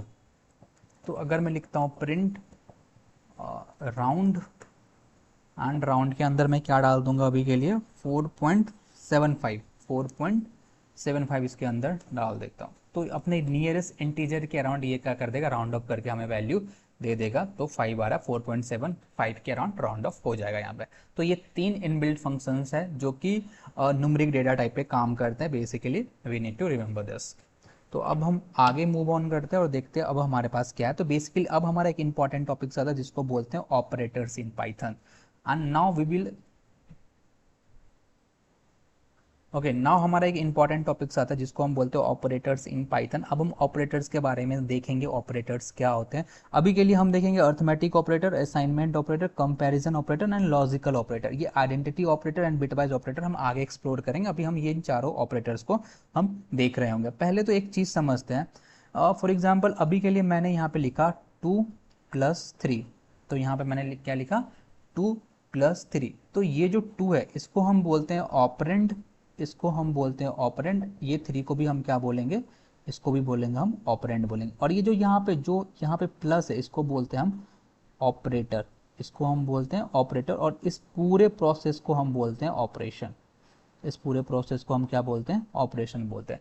तो अगर जिस भी नंबर पे हम ऑपरेशन परफॉर्म कर रहे हैं उसको हम क्या बोलेंगे, ऑपरेंड बोलेंगे। 2, 3 ये सारे क्या है, ऑपरेंड्स हैं। और ये जो हम ऑपरेशन परफॉर्म कर रहे हैं, चाहे प्लस कर रहे हैं, माइनस कर रहे हैं, या कोई और चीज़ कर रहे हैं, उसको हम बोलेंगे ऑपरेटर। और इस पूरे प्रोसेस को हम क्या बोलते हैं, बेसिकली ऑपरेशन यहाँ पे बोल रहे होते हैं। तो बेसिकली इन पाइथन और any programming language we have different kind of operators. First we have arithmetic operator. अभी अर्थमेटिक ऑपरेटर क्या होते हैं, तो कोई भी अगर तुम प्लस करते हो, माइनस करते हो, मल्टीप्लाई करते हो, डिवाइड करते हो, मॉडुलस निकालते हो, ये सारे आते हैं अर्थमेटिक ऑपरेटर्स के अंदर। जो भी हम अर्थमेटिक टाइप करते हैं, अर्थमेटिक का मतलब ही होता है प्लस माइनस सब्ट्रैक्शन, ये सारी चीज़ों जो करते हैं वो हम अर्थमेटिक्स के अंदर आते हैं। उसके बाद हमारा था असाइनमेंट ऑपरेटर। असाइनमेंट ऑपरेटर का मतलब क्या, जो भी हम वैल्यू असाइन करें किसी भी वेरिएबल को, उसको हम बोलते हैं असाइनमेंट ऑपरेटर्स। अभी हम इसको डिटेल में आगे देख रहे होंगे, प्रोग्राम के साथ देखेंगे, अभी मैं बेसिकली बता रहा हूँ तुम्हें। उसके बाद हमारे पास आता है कंपैरिजन ऑपरेटर। कंपैरिजन ऑपरेटर्स क्या होते हैं कि अगर मुझे किन्हीं दो वैल्यू को आपस में कंपेयर करना, अगर मुझे किसी दो वैल्यू को आपस में कंपेयर करना, फॉर एग्जांपल 5 और 3 को कंपेयर करना है कि 5 में से 5 और 3 में कौन बड़ा है, तो इसको हम करते हैं बाय यूजिंग कंपैरिजन ऑपरेटर। उसके बाद हमारे पास लॉजिकल ऑपरेटर्स होता है। इन सारे ऑपरेटर्स को आगे बहुत ही डिटेल में अब हम देखने वाले। तो पहले हम स्टार्ट करते हैं अर्थमेटिक ऑपरेटर्स के साथ। तो चलते अपने VS कोड पे और इसको कोड करके देखते हैं कोड पे। और यहाँ पे हम एक न्यू फाइल बनाएंगे जिसका नाम रखेंगे अर्थमेटिक ऑपरेटर, अर्थमेटिक जो भी होता है, और अर्थमेटिक ऑपरेटर डॉट py। इसके अंदर आते हैं और हम कोड करना यहाँ पे शुरू करते हैं।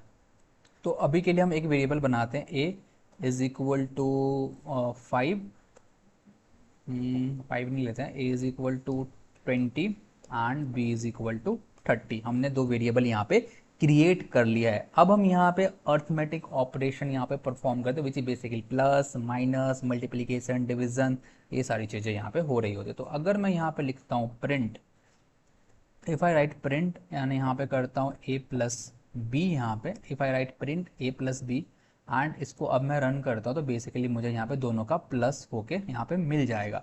उसी तरह अगर मैं सेम वे में इसे प्रिंट को कॉपी करता हूँ एंड कंट्रोल C करता हूँ एंड कंट्रोल V यहाँ पे करता हूँ, तो बेसिकली अब यहाँ पे इसको मैं माइनस भी कर सकता हूँ, बेसिकली माइनस, इसको मैं मल्टीप्लिकेशन भी कर सकता हूँ स्टार साइन देके, एंड इसको मैं यहाँ पे डिवाइड भी कर सकता हूँ बेसिकली, ठीक है। तो अगर मैं अब इसको यहाँ पे रन करता हूँ, तो बेसिकली देखना हमारे पास क्या आ रहा है, यहाँ पे 550 माइनस 10 600 और यहाँ पे ये आ रहा है। अब एक चीज़ नोटिस करना कि अगर मैंने print a divided by b लिखा है, तो यहाँ पर उसका रिजल्ट क्या आ रहा है, 0.6666, बेसिकली इसमें फ्लोट में वैल्यूज आ रहा है। अगर मैं अब यहाँ पे सेम चीज़ लिखता हूँ, प्रिंट a b, अब देखना यहाँ पे क्या हमें रिजल्ट मिलता है इसका। अब देखना यहाँ पे 0 मिल रहा है। तो you need to understand the difference between this and this कह रहा है। तो यहाँ पे हमने ये देखा कि अगर मैं यहाँ पे ये लिख रहा हूँ a is equal to 20 and b is equal to 30, ये मैंने कर दिया। एंड उसके बाद अगर मैं लिख रहा हूँ print a divided by b, अगर मैं ये लिख रहा हूँ, तो इसके लिए हमें रिजल्ट क्या मिल रहा है, 0.66 मिल रहा है एंड और भी ये जाता जा रहा है। और अगर मैं यहाँ पे प्रिंट ये लिख रहा हूँ, तो इसके लिए मुझे आंसर मिल रहा है 0। तो ये क्यों हो रहा है, तो बेसिकली इसको समझते हैं। बेसिकली जब भी मैं ये एक सिंगल डिवाइड का साइन देके दो चीज़ों को डिवाइड कर रहा होता हूँ, तो इसके अंदर क्या होता है, अगर मेरा दोनों ये हम क्या करें, ये a और b, ये दोनों ऑपरेंड, अगर ये दोनों ऑपरेंड इंटीजर है, उस केस में भी इसका जो रिजल्ट आता है वो फ्लोट के अंदर आता है। तो इसको बोलते हैं हम फ्लोट डिवीजन बोलते हैं। इसको हम क्या बोलते हैं, फ्लोटिंग पॉइंट डिवीजन बोलते हैं। फ्लोटिंग पॉइंट डिवीजन, इसको हम क्या बोलते हैं, फ्लोटिंग पॉइंट डिवीजन बोलते हैं। अगर दोनों ऑपरेंड हमारे इंटीजर हैं, उस केस में भी हमें जो रिजल्ट मिलेगा वो किसके फॉर्म में मिलेगा, फ्लोट के फॉर्म में मिलेगा। लेकिन अगर मैं डबल यहाँ पे डबल साइन यूज करता हूँ, इस केस के अंदर हमारा जो रिजल्ट होगा वो हमें क्या मिलेगा, नियरेस्ट इंटीजर के फॉर्म में मिलेगा। नियरेस्ट इंटीजर के फॉर्म में मिलेगा, जो कि हमारा कितना आ रहा है, 0 आ रहा है, जो कि हमको बोलते हैं इंटीजर डिवीजन यहाँ पे बोलते हैं। यहाँ पे डिवीजन परफॉर्म करने के बाद जो भी हमारा रिजल्ट आएगा उसको नियरेस्ट इंटीजर में वो हमें दे देता है यहाँ पे ये। तो इन दोनों का हमें चीज़ें डिफरेंस समझ में आनी चाहिए, अगर सिंगल यूज कर रहे हैं तो क्या, डबल यूज कर रहे हैं तो क्या। उसके बाद नेक्स्ट जो हमारा आता है वो होता है हमारा मॉड, ये हमारा नेक्स्ट क्या है, हमारा मॉडुलस ऑपरेटर। तो अगर मैं यहाँ पे ये लिखता हूँ ए, परसेंटेज का साइन जो होता है वो हमारा मॉडुलस ऑपरेटर होता है। अगर मैं ए मॉडुलस बी लिखता हूँ और इसे रन करता हूँ तो बेसिकली हमें क्या मिलता है, हमें रिमाइंडर वहाँ पे मिलके आ जाता है कि ए और बी को डिवाइड करूंगा तो उसके अंदर मुझे रिमाइंडर कितना मिलेगा। और नेक्स्ट जो हमारा होता है वो होता है पावर। तो अगर मैं यहाँ पे लिखता हूँ ए और जो मल्टीप्लिकेशन का साइन हम स्टार साइन यूज करते हैं, अगर मैं यहाँ पर डबल स्टार दे देता हूँ तो इस केस में हमारा क्या होता है, वो बेसिकली ए की पावर बी यहाँ पे आ जाती है, जो तुम देख रहे हो ये यहाँ पे आ जाएगा। तो this is the arithmetic operator, बिल्कुल भी कॉम्प्लेक्स नहीं, simple plus minus multiplication division जो हम करते हैं उसी को हम क्या बोलते हैं यहाँ पे, अर्थमेटिक ऑपरेटर बोलते हैं। अभी हम बहुत बेसिक टूल्स सीख रहे हैं, ये टूल्स हमें पता होगा तभी हम आगे जाके क्वेश्चन को सॉल्व कर रहे होंगे, बिकॉज ये सारे कंसेप्ट आगे क्वेश्चन सॉल्व करने में हमें यूज हो रहा होगा। Now the second type of operator we have which is called assignment operator. Now what is this assignment operator? अब हम चलते हैं और assignment operator को यहाँ पे हम समझते हैं कि हमारा assignment operator यहाँ पे होता क्या है। तो मान लो अगर मान लो यहाँ पे मैंने इसको आते हैं और यहाँ पे समझते हैं असाइनमेंट ऑपरेटर को। अगर मैंने यहाँ पे मान लो नेम नाम का एक वेरिएबल बनाया, तो नेम नाम का वेरिएबल बनाया, अब मुझे इसके अंदर वैल्यू को असाइन करना पड़ेगा। तो असाइन करने के लिए, जो वैल्यू असाइन करने के लिए जिस ऑपरेटर का यूज करते हैं उसी को हम क्या बोलते हैं, असाइनमेंट ऑपरेटर बोलते हैं। तो अगर मैं यहाँ पे इक्वल टू लिखता हूँ तो इस ऑपरेटर का मैंने यूज करा वैल्यू असाइन करने के लिए, और इसके अंदर मैं लिख देता हूँ अल्फा इंटर्न, तो इसके अंदर ये वैल्यू असाइन हो गई। तो this is equal two is a assignment operator. उसी तरह अगर मैंने यहाँ पे x नाम का एक वेरिएबल बनाया और इक्वल टू 5 कर दिया, तो equal two is a assignment operator. को इसका यूज करके हम किसी के अंदर कोई भी वैल्यू क्या कर सकते हैं, हम असाइन कर सकते हैं। तो आते हैं हम अपने असाइनमेंट ऑपरेटर पे और यहाँ पे हम चीज़ों को सीखते हैं कि असाइनमेंट ऑपरेटर का हम प्रोग्राम कैसे कर सकते हैं। चलते हैं हम अपने स्क्रीन पे और इसको करते हैं कंप्लीट। आता है और यहाँ पे एक न्यू फाइल बनाता है जिसको हम लिखते हैं assignment operator, assignment operator dot py, ये हमने यहाँ पे कर दिया है। तो आता है यहाँ पे और यहाँ पे हम सीखना स्टार्ट करते। तो अगर मैं यहाँ पे लिखूँ name is equal to alpha intern, उसके बाद मैं यहाँ पे अगर लिखूँ प्रिंट नेम, अगर मैं यहाँ लिखूँ प्रिंट नेम और उसके बाद इसको रन करूँ तो यहाँ पे क्या प्रिंट होके आ जाएगा, बेसिकली अल्फा इंटर्न यहाँ पे प्रिंट होके आ रहा है यहाँ पे। तो बेसिकली जो मैंने यहाँ पे यूज़ करा इक्वल टू का, इसी को हम क्या बोलते हैं, असाइनमेंट ऑपरेटर बोलते हैं। अब इसको थोड़ा अच्छे वे में समझते हैं। अगर मैं यहाँ लिखूँ x इज इक्वल टू 5, यहाँ पे मैंने लिखा x is equal to 5, okay. तो यहाँ पे मैंने लिखा x इज इक्वल टू 5 और यहाँ पे अगर मैं लिखता हूँ प्रिंट x, अगर यहाँ पे लगता है प्रिंट x, तो बेसिकली हमारा क्या होगा, x प्रिंट होके आ जाएगा और equal to here is called assignment operator, ठीक है। तो अगर मैं यहाँ पे अब लिखता हूँ x is equal to x plus और x is equal to x plus 8, तो अब हमारा कितना प्रिंट होके आ जाएगा, बेसिकली अब हमारा आ जाएगा 13 प्रिंट होके आ जाएगा। तो इसको हम एक वर्ड में ये भी बोल सकते हैं, ये जो मैंने x is equal to x plus 8 लिखा, इसको हम बोलते हैं अपडेशन ऑफ वेरिएबल। इसको हम क्या बोलते हैं, वेरिएबल अपडेशन, और अपडेशन ऑफ वेरिएबल कि हम मैंने अपने वेरिएबल की जो वैल्यू थी उसको क्या कर दी, अपडेट कर दिया। तो यहाँ पे बेसिकली प्रॉब्लम क्या होती है, बहुत सारे लोग क्या सोचते हैं यहाँ पे कि x इज इक्वल टू 5 है, उसके बाद x is equal to x plus 8 है, तो x की वैल्यू 5 है ना, वो x की वैल्यू 5 नहीं है, इसका अलग कंसेप्ट होता है। मैं इसका एक बारी देखो, ये x is equal to x plus 8 लिखा, इसका एक शॉर्ट हैंड नोटेशन भी होता है, उसको भी हम यूज कर सकते हैं। अगर मैं यहाँ पे लिखूं, अगर मैं यहाँ पे लिखूं x प्लस इक्वल टू 8, अगर मैं यहाँ पे लिखूं, फिर भी देखना अगर मैं इसे रन करता हूँ तो 13 ही रिजल्ट आएगा। तो अगर मैं लिखूं x is equal to x plus 8 या मैं लिखूं x प्लस इक्वल टू 8, दोनों का मतलब सेम ही है यहाँ पे। तो इसको मैं अभी के लिए वही करता हूँ एंड इसकी एक बार स्क्रीनशॉट लेते हैं और इसका मतलब समझते हैं बेसिकली यहाँ पे हो क्या रहा है। यहाँ पे आते हैं, इसको एक बार ड्राई रन करके देखते हैं यहाँ पे हो क्या रहा है। बेसिकली जैसे ही मैंने इस प्रोग्राम को लिखा और प्रोग्राम को जैसे ही मैंने रन करा तो सबसे पहले ये वाला लाइन एग्जीक्यूट होगा। तो x इज इक्वल टू 5। यहाँ पे ये नहीं है कि x की वैल्यू 5 है, x की वैल्यू 5 नहीं है। यहाँ पे क्या हुआ, हम एक एग्जाम्पल लेते हैं कि मेमोरी के अंदर एक डब्बा बना, उस डब्बे का नाम क्या होगा, x होगा, और उसके अंदर अभी के लिए क्या वैल्यू चली गई, 5 चली गई। उसके बाद हमारा सेकंड लाइन हमने जैसे लिखा x is equal to X plus 8।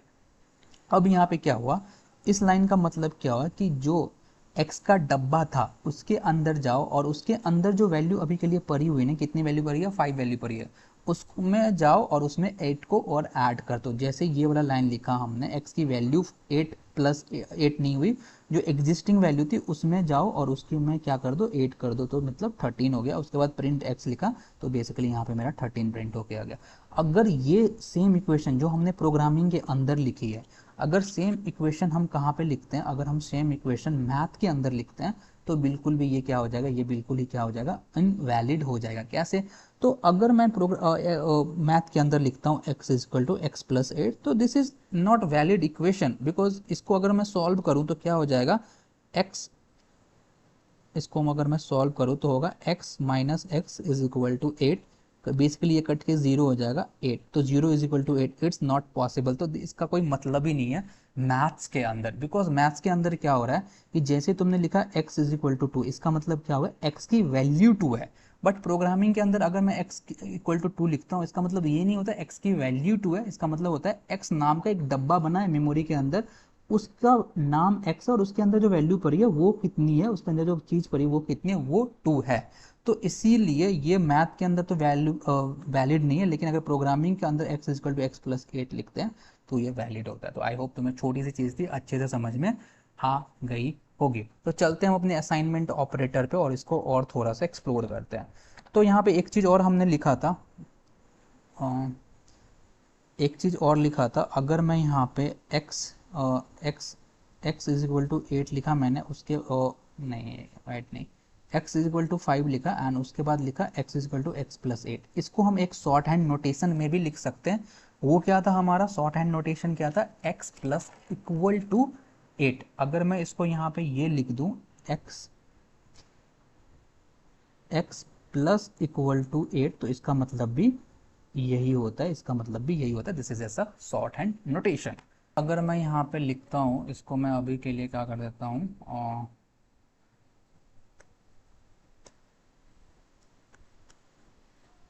तो अगर मैं अब यहाँ पे लिखता हूँ y, ये सही है, y is equal to 6 and यहाँ पे लिखता हूँ y is equal to y minus 3, ये लिख दिया।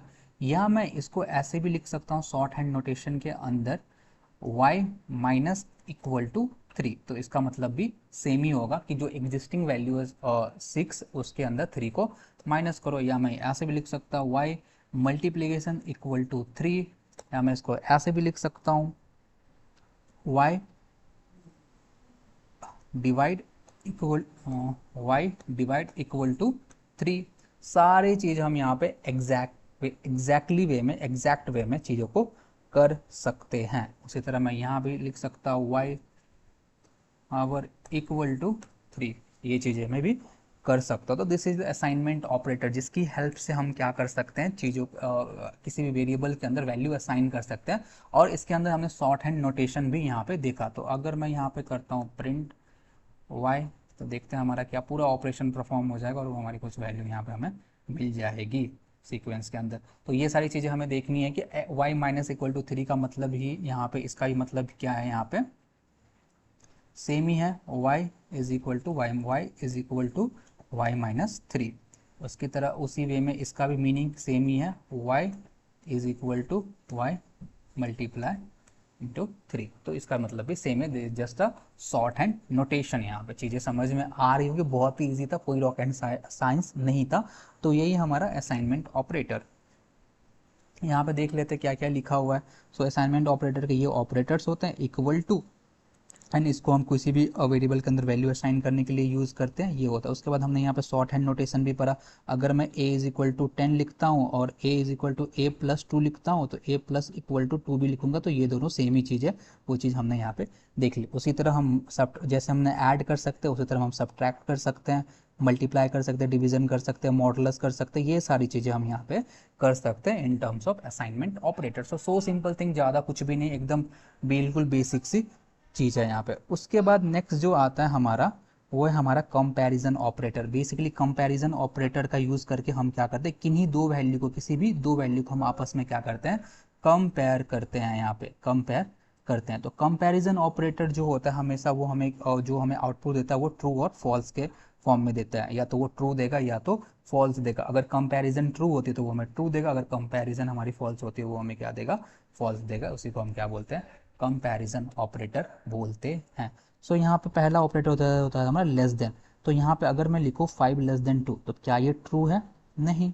तो 5 क्या है, 2 से छोटा है, बिल्कुल भी नहीं है, तो इसका रिजल्ट हमें क्या मिलेगा, फॉल्स मिल जाएगा। उसके बाद हमारा कंपैरिजन ऑपरेटर होता है greater than, 5 greater than true. तो क्या 5 2 से बड़ा है, हाँ बड़ा है, तो उसका रिजल्ट हमें क्या मिल जाएगा, ट्रू मिल जाएगा। उसी तरह लेस देन इक्वल टू होता है 5 लेस देन इक्वल टू 2, क्या ये राइट या क्या ये सही है, बिल्कुल सही नहीं है, तो ये हमें क्या देगा, फॉल्स दे देगा। तो सेम वे में हमारा कंपैरिजन ऑपरेटर था जिसके हेल्प से हम किन्हीं दो वैल्यू को आपस में कंपेयर करते हैं। चलते हैं VS कोड पे और इसे हम करके देखते हैं। तो यहाँ पे आते एक और फाइल बनाएंगे, इसका नाम रखेंगे हम कंपैरिजन ऑपरेटर डॉट py। ठीक है, हम यहाँ पे आते हैं और चीज़ों को लिखना स्टार्ट करते हैं। तो यहाँ पे अगर मैं a इक्वल टू 10 दूँ एंड b इक्वल टू और 23 दूँ, और यहाँ पे अगर मैं लिखूँ print a equal to b, तो ये क्या करेगा, हमारा इन दोनों वैल्यू को आपस में कंपेयर करेगा, क्या एक b के बराबर है। अगर वो बराबर होता तो ट्रू दे देगा, बराबर नहीं है तो हमें क्या दे देगा, वो फॉल्स देगा। तो बेसिकली हमें अभी के लिए क्या मिल रहा है, फॉल्स मिल रहा है। इसका मतलब a b के बराबर नहीं है। ठीक है, उसी के साथ एक और हमारा आता है प्रिंट ए एक्सक्लेमेटरी साइन देना होता है हमें, और बी, तो ये होता है नॉट इक्वल टू। ये क्या होता है हमारा, नॉट इक्वल टू। बेसिकली यहाँ पे इक्वल टू भी देना होता है, नॉट इक्वल टू। तो ये चेक करेगा क्या मेरा ए बी के बराबर नहीं है। तो इसको अगर हम रन करते हैं तो ये ट्रू देगा। ये बेसिकली उल्टा चेक करता है। ये पहले क्या चेक करेगा, क्या ए बी के बराबर नहीं है। अगर बराबर नहीं होगा तो वो हमें क्या रिटर्न करके देगा, ट्रू रिटर्न कर देगा। अगर मैं इसे बराबर कर देता हूँ, अगर मैं यहाँ पे इसे 10 कर देता तो ये वाला जो print A not equal to B, ये क्या दे देगा मुझे, फॉल्स दे देगा। तो ये बेसिकली उल्टा काम करता है। ये अब चेक करेगा क्या ए बी के बराबर नहीं है, तो उस केस में ये फॉल्स, नहीं ए बी के बराबर है। तो ये चीज़ें समझ में आनी चाहिए। ये था हमारा नॉट इक्वल टू। ठीक है, अब हम आगे देखते हैं और हमारा नेक्स्ट क्या है, हमारा लेस देन और ग्रेटर देन इक्वल टू। अगर मैं यहाँ पे लिखता हूँ ग्रेटर देन, बेसिकली तो मैं यहाँ पे लिखता हूँ print A greater then B.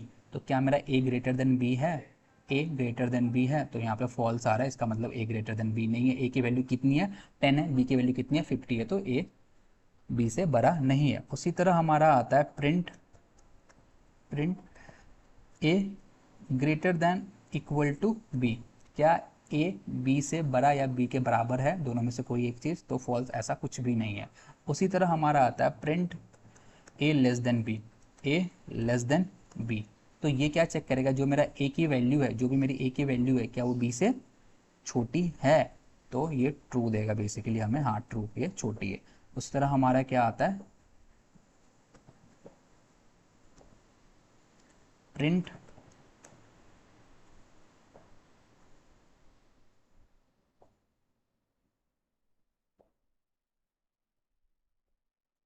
A greater then B, ये हमने देख लिया।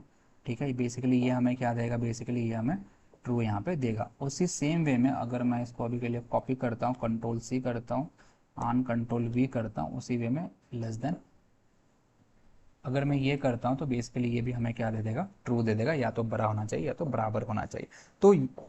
तो ये था हमारा कंपैरिजन ऑपरेटर, जिसके हेल्प से हम क्या करें, किन्हीं दो वैल्यू को आपस में कंपेयर करके देख रहे हैं कि वो इक्वल है कि नहीं है। और ये हमेशा हमें जो आउटपुट देता है वो ट्रू और फॉल्स के बेसिस पे देता है कि ये ट्रू है कि नहीं है। उसके बाद हमारा नेक्स्ट ऑपरेटर देखते हैं, हमारे पास नेक्स्ट ऑपरेटर क्या है, वो है हमारा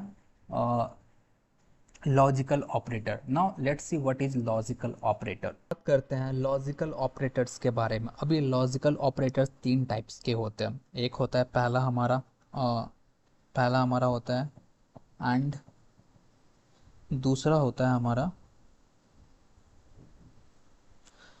हमारा होता है और, एंड तीसरा होता है हमारा नॉट।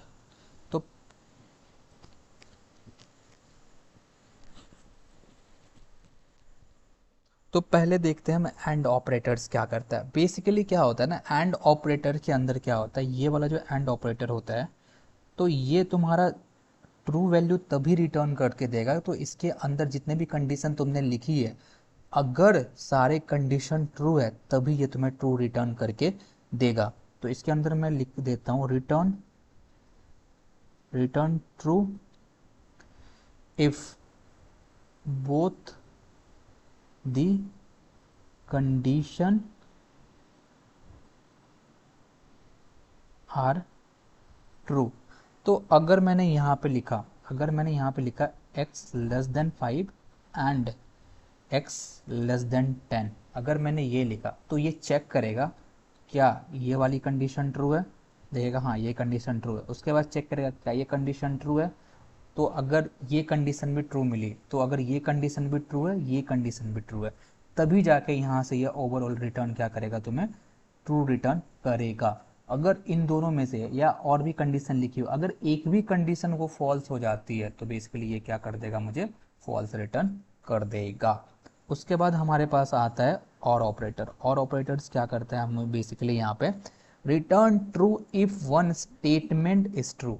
अगर मान लो ये क्या करेगा, return true if one statement is true. तो अगर मैं यहाँ पे लिखता हूँ x 5 और x 4, तो अगर मैंने मान लो यहाँ पे दोनों कोई भी स्टेटमेंट लिख दी, तो ये रिटर्न ट्रू कर देगा। अगर दोनों में से कोई भी एक स्टेटमेंट सही है ना, तो उस केस में ये क्या कर देगा, रिटर्न तुम्हें ट्रू रिटर्न कर देगा। अभी इसके हम बेसिक प्रोग्राम ही देखेंगे, जब हम इफ एल्स के अंदर जाएंगे उसके अंदर क्वेश्चंस आएंगे जिसमें हमें इसका रियल एप्लीकेशन समझ में आ रहा होगा। तो उसके बाद नेक्स्ट आता है हमारा नॉट। अब ये नॉट क्या करता है, नॉट बेसिकली क्या करेगा, कुछ भी नहीं करेगा, ये जो भी तुम्हें रिजल्ट आ रहा था उसको रिवर्स कर देता है। मान लो तुमने ये दोनों चीज़ें लिखी यहाँ पे, अब मान लो यहाँ पे तुमने एंड ऑपरेटर का यूज़ करा और इसकी जो रिजल्ट है वो ट्रू आ रही है, तो अगर इसकी रिजल्ट ट्रू आ रही है तो ये क्या कर देगा, इसको रिवर्स करके फॉल्स कर देगा। अगर फॉल्स आ रहे तो उसको रिवर्स करके क्या कर देगा, ये ट्रू कर देगा। तो ये होता है हमारा लॉजिकल ऑपरेटर। चलते हैं VS कोड में, इसको कोड करके देखते हैं। तो यहाँ पे आते हैं और यहाँ पे एक न्यू फाइल बनाऊंगा मैं अभी के लिए, एंड इसका नाम रखूंगा मैं क्या, logical operator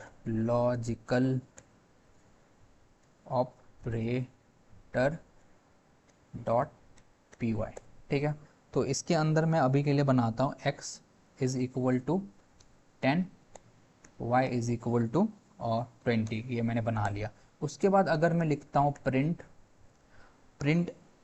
x=10 and y== नहीं, यहाँ पे लिख देता हूँ x<y। तो अगर मैंने यहाँ पर एंड का यूज किया, तो and basically and logical operator क्या चेक करता है, ये दोनों कंडीशन को चेक करेगा, इस कंडीशन को भी चेक करेगा एंड इस वाली कंडीशन को भी चेक करेगा। अगर इन दोनों कंडीशन में दोनों कंडीशन ट्रू है, मतलब दोनों कंडीशन ट्रू है, तभी ये हमें क्या कर देगा, ट्रू रिटर्न कर देगा। तो अगर मैं इसे रिटर्न रन करता हूँ, तो ये बेसिकली हमें क्या रिटर्न करके दे रहा है, ट्रू रिटर्न करके दे रहा है। मतलब क्या, वहाँ पे x=10, y=20। तो दोनों कंडीशन को चेक करें, क्या x 10 के बराबर है, हाँ ये सही है, क्या x<y है, हाँ x y से छोटा है, तो दोनों कंडीशन ट्रू है। तो बेसिकली हमें ये क्या दे रहा है, ट्रू दे रहा है। तो अगर मैं यहाँ पे एक और एंड लगाता हूँ एंड इसके अंदर लिख देता हूँ मैं x=y। अब ये कंडीशन क्या हो गई, ये वाली कंडीशन तो ट्रू हो गई, ये कंडीशन भी हमारी क्या है, ट्रू है, लेकिन ये वाली कंडीशन क्या हो गई, हमारी फॉल्स हो गई। तो अगर मैं अब इसे रन करूंगा, तो बेसिकली ये हमें क्या दे देगा, फॉल्स दे देगा, कि कंडीशन क्या है, अभी के लिए ये फॉल्स है। ठीक है, तो एक भी कंडीशन अगर फॉल्स होती है तो ओवरऑल का भी पूरा रिजल्ट भी क्या हो जाता है हमारा फॉल्स हो जाता है। उसके बाद अगर मैं अभी के लिए इसको मैं यहाँ से हटाता हूँ, अगर मैं यहाँ पे लिखता हूँ प्रिंट प्रिंट एंड यहाँ पे लिखता हूँ x not equal to Y, x not equal to Y और x लेस देन वाई, अगर मैं ये लिखता हूँ तो इस कंडीशन में अगर मैं इसको रन करता हूँ तो अभी हमारा क्या आ रहा है, ट्रू आ रहा है। ट्रू क्यों आ रहा है, बिकॉज यहाँ पे ये वाली condition x not equal to Y, हाँ ये कंडीशन ट्रू है, और x लेस देन वाई ये कंडीशन भी ट्रू है। और अगर मैं यहाँ पे एक और लिख देता हूँ एंड यहाँ पे डाल देता हूँ x इक्वल टू वाई, तो अब इस केस में भी हमारा ये क्या रिटर्न करके देगा, ट्रू ही रिटर्न करके देगा, क्योंकि ये चेक करता है कोई भी एक कंडीशन ट्रू हो जाएगी ना तो ये हमें ट्रू दे देगा, बाकी और फॉल्स हो कोई दिक्कत नहीं है। ठीक है, उसके बाद हमारा आता है, अगर मैं यहाँ पे अगर इसको मैं हटाता हूँ, अगर मैं यहाँ पे ये लिखूँ प्रिंट लिखूँ एंड यहाँ पे लिखूँ x not equal to Y, ठीक है, x not equal to Y, अगर मैं ये करता हूँ बेसिकली ये हमें क्या देगा, हाँ ट्रू दे देगा कि x y के बराबर नहीं है। लेकिन अगर मैं यहाँ पे नॉट, तो इस पूरे का रिजल्ट हमें क्या आ रहा है, ट्रू आ रहा है। तो लेकिन अब मैं अगर यहाँ पे नॉट का यूज कर लेता हूँ, यहाँ पे लिख देता हूँ नॉट, ठीक है, अब मैं इसे रन करता हूँ, देखना अभी ट्रू आ रहा था, अब हमने क्या नॉट के बारे में क्या देखा था कि जो भी ओवरऑल रिजल्ट होता है उसको क्या करता है वो रिवर्स कर देता है। तो अभी ट्रू आ रहा था तो ये रिवर्स करके हमें क्या दे देगा, बेसिकली हमें ये फॉल्स दे देगा। अब क्या आएगा हमारे पास, फॉल्स आएगा। तो ये था हमारा लॉजिकल ऑपरेटर। इसका अच्छा एप्लीकेशन जो होगा हमें आगे समझ में आएगा जब हम कंडीशनल वहाँ पे देख रहे होंगे। तो हम और आगे बढ़ते हैं और आगे, तो अब हम समझते हैं टाइप कास्टिंग के बारे में कि टाइप कास्टिंग होती क्या है। तो बेसिकली टाइप कास्टिंग का मतलब होता है converting one data type into another data type. Type casting mean होता है converting one data type two another data type. अगर मान लो कोई भी डेटा टाइप है, फॉर एग्जांपल अभी के लिए मैं मानता हूँ कि हमारे पास क्या है, हमारे पास एक स्ट्रिंग है, स्ट्रिंग के फॉर्म में ऐसा कुछ दिया, और स्ट्रिंग के फॉर्म में ये दिया हुआ है, वन दिया हुआ। अगर मुझे इसको इंट के अंदर कन्वर्ट करना है, अगर इसको इंट के अंदर कन्वर्ट करना है तो ये क्या है, string is kind of a data type. ठीक है, अब स्ट्रिंग से मुझे किसी को इंट में कन्वर्ट करना, तो एक डेटा टाइप से हम दूसरे डेटा टाइप में कन्वर्ट कर रहे हैं, इसी को हम क्या बोलते हैं, टाइप कास्टिंग बोलते हैं। अब टाइप कास्टिंग दो टाइप की होती है, there are two type of type casting. Type casting two types की होती है, एक तो होता है हमारा implicit type casting, one is implicit type casting and another is explicit typecasting. Explicit typecasting. Implicit typecasting का मतलब क्या होता है,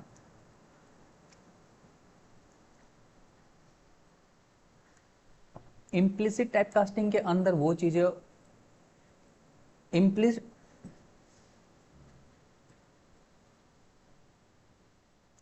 इम्प्लिसिट इम्प्लिसिट टाइपकास्टिंग का अंदर ना पाइथन अपने आप ही क्या करता है, एक डेटा टाइप को दूसरे डेटा टाइप में कन्वर्ट कर देता है। और एक्सप्लिसिट टाइपकास्टिंग के अंदर हम फोर्सफुली किसी एक डेटा टाइप को दूसरे डेटा टाइप में कन्वर्ट करते हैं। तो इम्प्लिसिट टाइपकास्टिंग का मतलब क्या है, जो अपने आप पाइथन कर देता है, इंटरनली पाइथन खुद कर देता है, एक डेटा टाइप को दूसरे डेटा टाइप में कन्वर्ट कर देता है अगर रिक्वायर्ड होता है तो। एक्सप्लिसिट टाइपकास्टिंग का मतलब क्या होता है कि जो हम करते हैं एज अ डेवलपर, अगर हम एज अ प्रोग्रामर हम प्रोग्राम लिख रहे हैं, अगर उसे हम कर रहे हैं तो उसको हम क्या बोलते हैं, एक्सप्लिसिट टाइपकास्टिंग बोलते हैं। और जो पाइथन इंटरनली अपने आप में करता है उसको हम क्या बोलते हैं, इम्प्लिसिट टाइपकास्टिंग बोलते हैं। तो चलते अपने VS कोड पे और इसको प्रोग्राम करके देखते हैं कैसे ये टाइपकास्टिंग हम करते हैं, इम्प्लिसिट टाइपकास्टिंग कैसे होती है, एक्सप्लिसिट टाइपकास्टिंग कैसे होती है। तो यहाँ पे हम आ गए अपने VS कोड के अंदर एंड हम सेम फोल्डर में जाएंगे बेसिक्स ऑफ पाइथन के, और यहाँ पे एक फाइल बनाएंगे टाइपकास्टिंग के नाम से, और टाइप कास्टिंग डॉट py। अब इसके अंदर हम कोड करना देख स्टार्ट करते हैं। पहला क्या था हमारा, इम्प्लिसिट टाइपकास्टिंग, तो मैं यहाँ पे लिख दूंगा इम्प्लिसिट टाइपकास्टिंग, इम्प्लिसिट टाइपकास्टिंग। तो पहले मैं क्या करता हूँ, इम्प्लिसिट टाइप कास्टिंग को देखता हूँ। मैंने यहाँ पे एक वेरिएबल है X is equal to 5, Y is equal to 6.3, X is equal to 5, Y is equal to 6.3। तो अगर मैं यहाँ पे एक वेरिएबल बनाता हूँ रिजल्ट के नाम से एंड इसके अंदर मैं करता हूँ एक्स प्लस वाई एंड उसके बाद मैं करता हूँ प्रिंट रिजल्ट, तो देखना हमारा क्या होगा। अब मैं जैसे ही इसे रन करूँगा तो हमारा 11.3 आ रहा है। तो इसने क्या करा, इसने अपने आप ही रिजल्ट जो हमारा वेरिएबल जिसके हम x प्लस वाई की वैल्यू को स्टोर कर रहे हैं उसको इसने क्या कर दिया, फ्लोट के अंदर कन्वर्ट कर दिया। तो इसको हम क्या बोलते हैं, इम्प्लिसिट टाइप कास्टिंग बोलते हैं, जो पाइथन इंटरनली अपने आप में कर रहा है। उसके बाद हम देखते हैं एक्सप्लिसिट टाइप कास्टिंग क्या होती है। एक्सप्लिसिट टाइप कास्टिंग जो हम करेंगे, तो अगर मैं यहाँ पे आता हूँ, यहाँ पे मैं एक वेरिएबल बनाता हूँ y इज इक्वल टू 10। अब ये स्ट्रिंग है, अब ये क्या है, y के अंदर क्या अभी है, स्ट्रिंग है। अगर मैं इसका टाइप और प्रिंट करवाऊँ, प्रिंट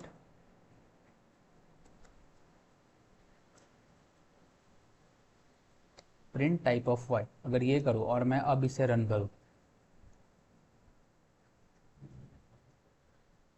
ओके ओके यहाँ पे भी बना हुआ है, वेट, इसको हम क्या करते हैं अभी के लिए जेड कर देते हैं एंड यहाँ पे प्रिंट जेड। अगर मैं इसे रन करूँ तो इसका टाइप देखना क्या आता है, तो क्लास str मतलब स्ट्रिंग इसका टाइप आ रहा है।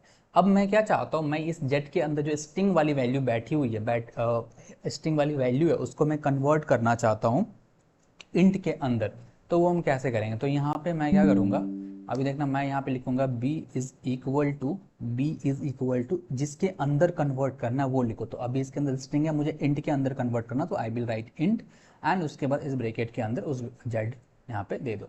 तो अगर मैं अब टाइप ऑफ बी यहाँ पे, अगर टाइप ऑफ बी अब मैं यहाँ पे करता हूँ तो देखना अब क्या आएगा यहाँ पे, तो क्लास इंट आ रहा है। अभी किस में कन्वर्ट हो चुका है, इंटीजर के अंदर कन्वर्ट हो जाएगा। इसको बोलते हैं हम एक्सप्लिसिट टाइप कास्टिंग, कि किसी भी एक डेटा टाइप को दूसरे डेटा टाइप के अंदर हम खुद से कैसे कन्वर्ट कर सकते हैं, उसको हम बोलते हैं एक्सप्लिसिट टाइप कास्टिंग।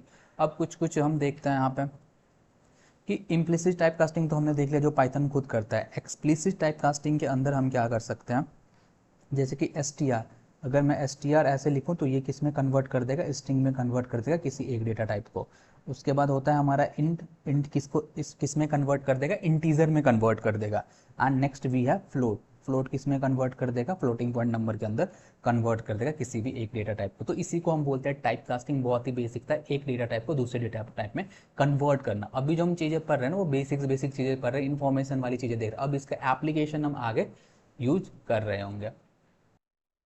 तो हमारा जो आज का लास्ट टॉपिक है वो है taking input from the user. अब हम ये समझने वाले हैं कि पाइथन के अंदर हम कैसे यूजर से इनपुट ले सकते हैं, तो हम वो समझते हैं। तो चलते हैं अपने वी एस कोड पे और बेसिकली हम इसको कोड करके देखते हैं कि कैसे हम यूजर से इनपुट ले सकते हैं। अभी हमने आउटपुट देख लिया था, अगर मुझे आउटपुट प्रिंट करवाना है तो उसके लिए हमारे पास प्रिंट फंक्शन था। प्रिंट के अंदर हमें जो भी डालना था हम डाल देते थे और इससे हमें आउटपुट प्रिंट होकर आ जाता था। अब हम क्या चाहते हैं, हम चाहते हैं कि अब यूजर से हम इनपुट ले, तो यूजर से कैसे इनपुट लेते हैं पाइथन के अंदर, वो अब हमें सीखना है। तो आते हैं हम अपने वी एस कोड पर, यहाँ पे न्यू फाइल बना लेते हैं input.py। तो अब हम देखते हैं कैसे यूजर से इनपुट ले सकते हैं पाइथन के अंदर। तो पाइथन के अंदर यूजर से इनपुट लेने के लिए हमारे पास एक इनपुट कीवर्ड होता है। हम लिखेंगे इनपुट एंड इसके अंदर हम डालेंगे मैसेज प्रॉम्प्ट, जिसको यहाँ पे लिखा हुआ प्रॉम्प्ट का मतलब क्या हुआ, इसके अंदर मैसेज डालेंगे कि हम यूजर से क्या इनपुट लेना चाहते हैं, कि यूजर जैसे ही प्रोग्राम रन करे उसको एक मैसेज प्रिंट होकर आए, जैसे inter your name, inter your age. हम क्या यूजर से एक्सपेक्ट कर रहे हैं, क्या हमसे इनपुट लेना चाहते हैं, वो मैसेज इसके अंदर डालना होता है। तो अभी के लिए मैं डाल देता हूँ एंटर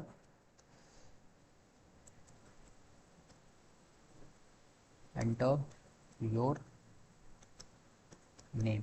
तो जैसे ही मैंने ये डाला इंटर योर नेम एंड उसके बाद इसको हम क्या कर सकते हैं, एक वेरिएबल में भी स्टोर करवा सकते हैं। मैंने इसको एक variable A is equal to enter your name इसके अंदर मैंने डाल दिया। अब मैं जैसे ही इसे रन करूँगा तो यहाँ पे मैसेज प्रिंट होके आ रहा है इंटर योर नेम। तो यहाँ पे मैं अभी के लिए इंटर कर देता हूँ अल्फ़ा इंटर, ये मैंने प्रिंट कर दिया, तो ये हो गया। तो इंटर योर नेम यहाँ पे। उसके बाद उसके बाद हम इसको प्रिंट भी करवा देते हैं। अभी के लिए मैं इसे प्रिंट भी करवा देता हूँ, प्रिंट ए। अब हम जो भी इनपुट डालेंगे वो प्रिंट भी होके जाएगा। तो अब मैं इसे रन करता हूँ, बोलता है इंटर योर नेम। तो अभी के लिए मैं डाल देता हूँ यहाँ पे अल्फ़ा इंटर्न, ये डाला एंड उसको इंटर करूँगा तो यहाँ पे अल्फ़ा इंटर्न प्रिंट होके भी आ रहा है। तो ये है। अब हम क्या चाहते हैं, अभी हमने बेसिकली अभी हमने क्या किया, यूज़र से इनपुट ले लिया inter your name.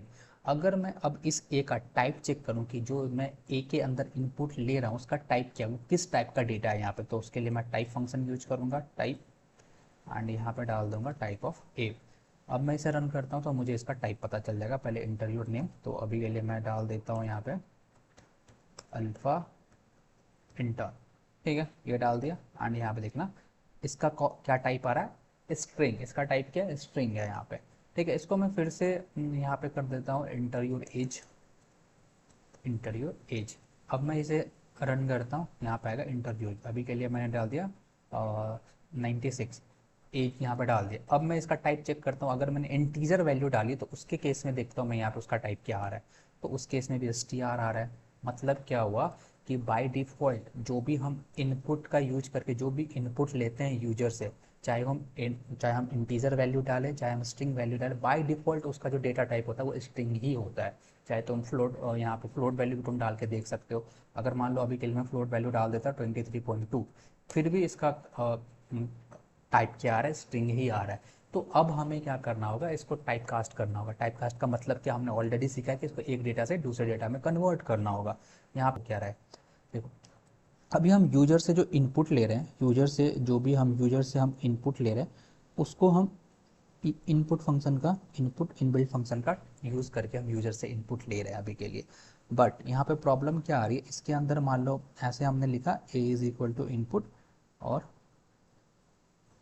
Enter your name, ये मैंने यहाँ पे लिखा। अब जैसे इस प्रोग्राम को रन करें, इसके अंदर अगर हम कुछ भी इंटर कर रहे हैं, मान लो एक नेम इंटर कर दिया तो उसका उसका टाइप तो स्ट्रिंग ही आ रहा है। बट अगर मुझे किसी यूजर से एक नंबर इनपुट लेना है, एक इंटीजर वैल्यू इनपुट लेना, बाय डिफॉल्ट उसका टाइप भी ये क्या कर दे रहा है, इनपुट ही कर दे रहा है, मतलब स्ट्रिंग ही कर दे रहा है। तो अगर मैं यूजर से चाहता हूँ मैं एक ऐसा कोई नंबर इनपुट लो, बट उसको हमें क्या करना पड़ेगा, टाइप कास्ट करना पड़ेगा। टाइप कास्ट का मतलब क्या होगा कि जो इनपुट का हम यूज करके किसी भी यूजर से इनपुट लेते हैं बाय डिफ़ॉल्ट वो किस में आता है, स्ट्रिंग में आता है। बट अगर हम चाहते हैं उसको एक नंबर की तरह इनपुट ले तो मुझे क्या करना पड़ेगा, उसको टाइप कास्ट करना पड़ेगा, स्ट्रिंग से इंटीजर में कन्वर्ट करना पड़ेगा। करेंगे टाइप कास्ट करेंगे। तो टाइप कास्ट करने के लिए हमें कुछ नहीं करना होगा, हमें बस क्या करना होगा यहाँ पे, बस अगर मुझे एक इंटीजर इनपुट लेना है तो उस केस में मैं क्या करूँगा, यहाँ पे ऐसे करूँगा, यहाँ पे भी एक ब्रैकेट लगाऊंगा और इसको मैं टाइप कास्ट कर दूंगा। फॉर एग्जांपल इंटर यूरेज, एक इंटीजर वैल्यू मुझे इनपुट लेना, तो मैं यहाँ पे क्या लिख दूंगा, इंट लिख दूंगा। अब देखना, अब मैं इसे रन करता हूँ, अब इसका टाइप चेक करता हूँ तो हमें पता चल जाएगा। अब इसका टाइप इंटर यूर एज मैं डालता हूँ 56, तो यहाँ पे अब देखो क्लास क्या आ रहा है, इंट आ रहा है। उसी सेम वे में अगर मुझे इसको फ्लोट में इसकी वैल्यू लेनी है, FLOAT फ्लोट में लेनी है, अब मैं इसे रन करता हूँ तो देखना यहाँ पे 23.2 देता हूँ तो इसका क्लास क्या आ रहा है, फ्लोट आ रहा है, मतलब इसका डेटा टाइप क्या आ रहा है, फ्लोट आ रहा है। तो ऐसे इन यूजर से इनपुट ले सकते हैं। हमें क्या करना पड़ता है, इसको टाइप कास्ट करना पड़ता है। टाइप कास्ट का मतलब क्या होगा, बाय डिफॉल्ट अगर हम इनपुट का यूज़ करके कि यूजर से इनपुट ले रहे हैं, बाय डिफॉल्ट उसका डेटा टाइप क्या होता है, कुछ भी डाल दो, या तुम नंबर डालो या तुम फ्लोट वैल्यू डालो, बाय डिफॉल्ट उसका डेटा टाइप क्या आएगा, तुम्हें एक स्ट्रिंग ही आएगा। तो उस केस में अगर मुझे यूजर से नंबर इनपुट लेना है तो मुझे क्या करना पड़ेगा, उसको टाइप कास्ट करना पड़ेगा। टाइप कास्ट का मतलब क्या होता है, एक डेटा से दूसरे डेटा में कन्वर्ट करना पड़ेगा। तो अगर इंटीजर लेना है मुझे इंटीजर में उसको टाइप कास्ट करना पड़ेगा। अब यहाँ पे एक चीज़ देखना कि अगर मैं यहाँ पे इंट लिख देता हूँ, अगर मैं यहाँ पे इंट लिख देता हूँ और इसको रन करता हूँ तो यहाँ पे इंटरव्यूर इज, अगर मैं यहाँ पे 23.2 दे देता हूँ तो ये मुझे एरर दे देगा। एरर इसलिए दे रहा है क्योंकि यहाँ पे मैंने इंट में टाइप कास्ट कर रहा हूँ, बट जब मैं यूजर्स इनपुट ले रहा हूँ तो यहाँ पे फ्लोट वैल्यू डालूँ तो वो एक्सेप्टेबल यहाँ पे नहीं है। आई होप तुम्हें समझ में आ गई होंगी क्या चीज़ें यहाँ पे हो रही है। तो अगर मुझे दो नंबर का, अगर मुझे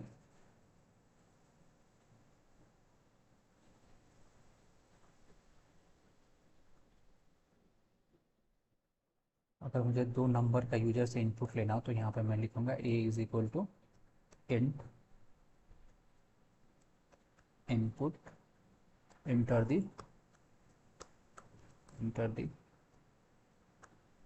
फर्स्ट नंबर। उसके बाद हमारा आएगा b इज इक्वल टू, इसी को कॉपी करते हैं बेसिकली, इसी को कंट्रोल C करेंगे एंड यहाँ पे कंट्रोल V कर देंगे एंड इसको मैं कर देता हूँ b इनटू द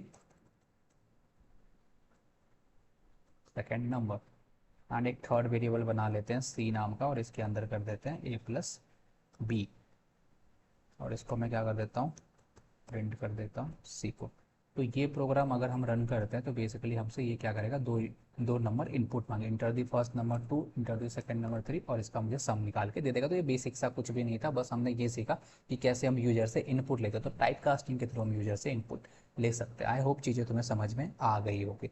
तो ये था हमारा बेसिक्स फंडामेंटल पार्ट, जिसके अंदर हम डिफरेंट चीज़ों को देखा, हमने टाइप कास्टिंग देखा, हमने सारी चीज़ें यहाँ पे देख ली। अब नेक्स्ट क्लास के अंदर हम स्टार्ट करेंगे बेसिकली अपना प्रॉब्लम सॉल्विंग, जिसके अंदर प्रॉब्लम सॉल्विंग करेंगे अभी तक हमने जो सीखा है उसका यूज करके।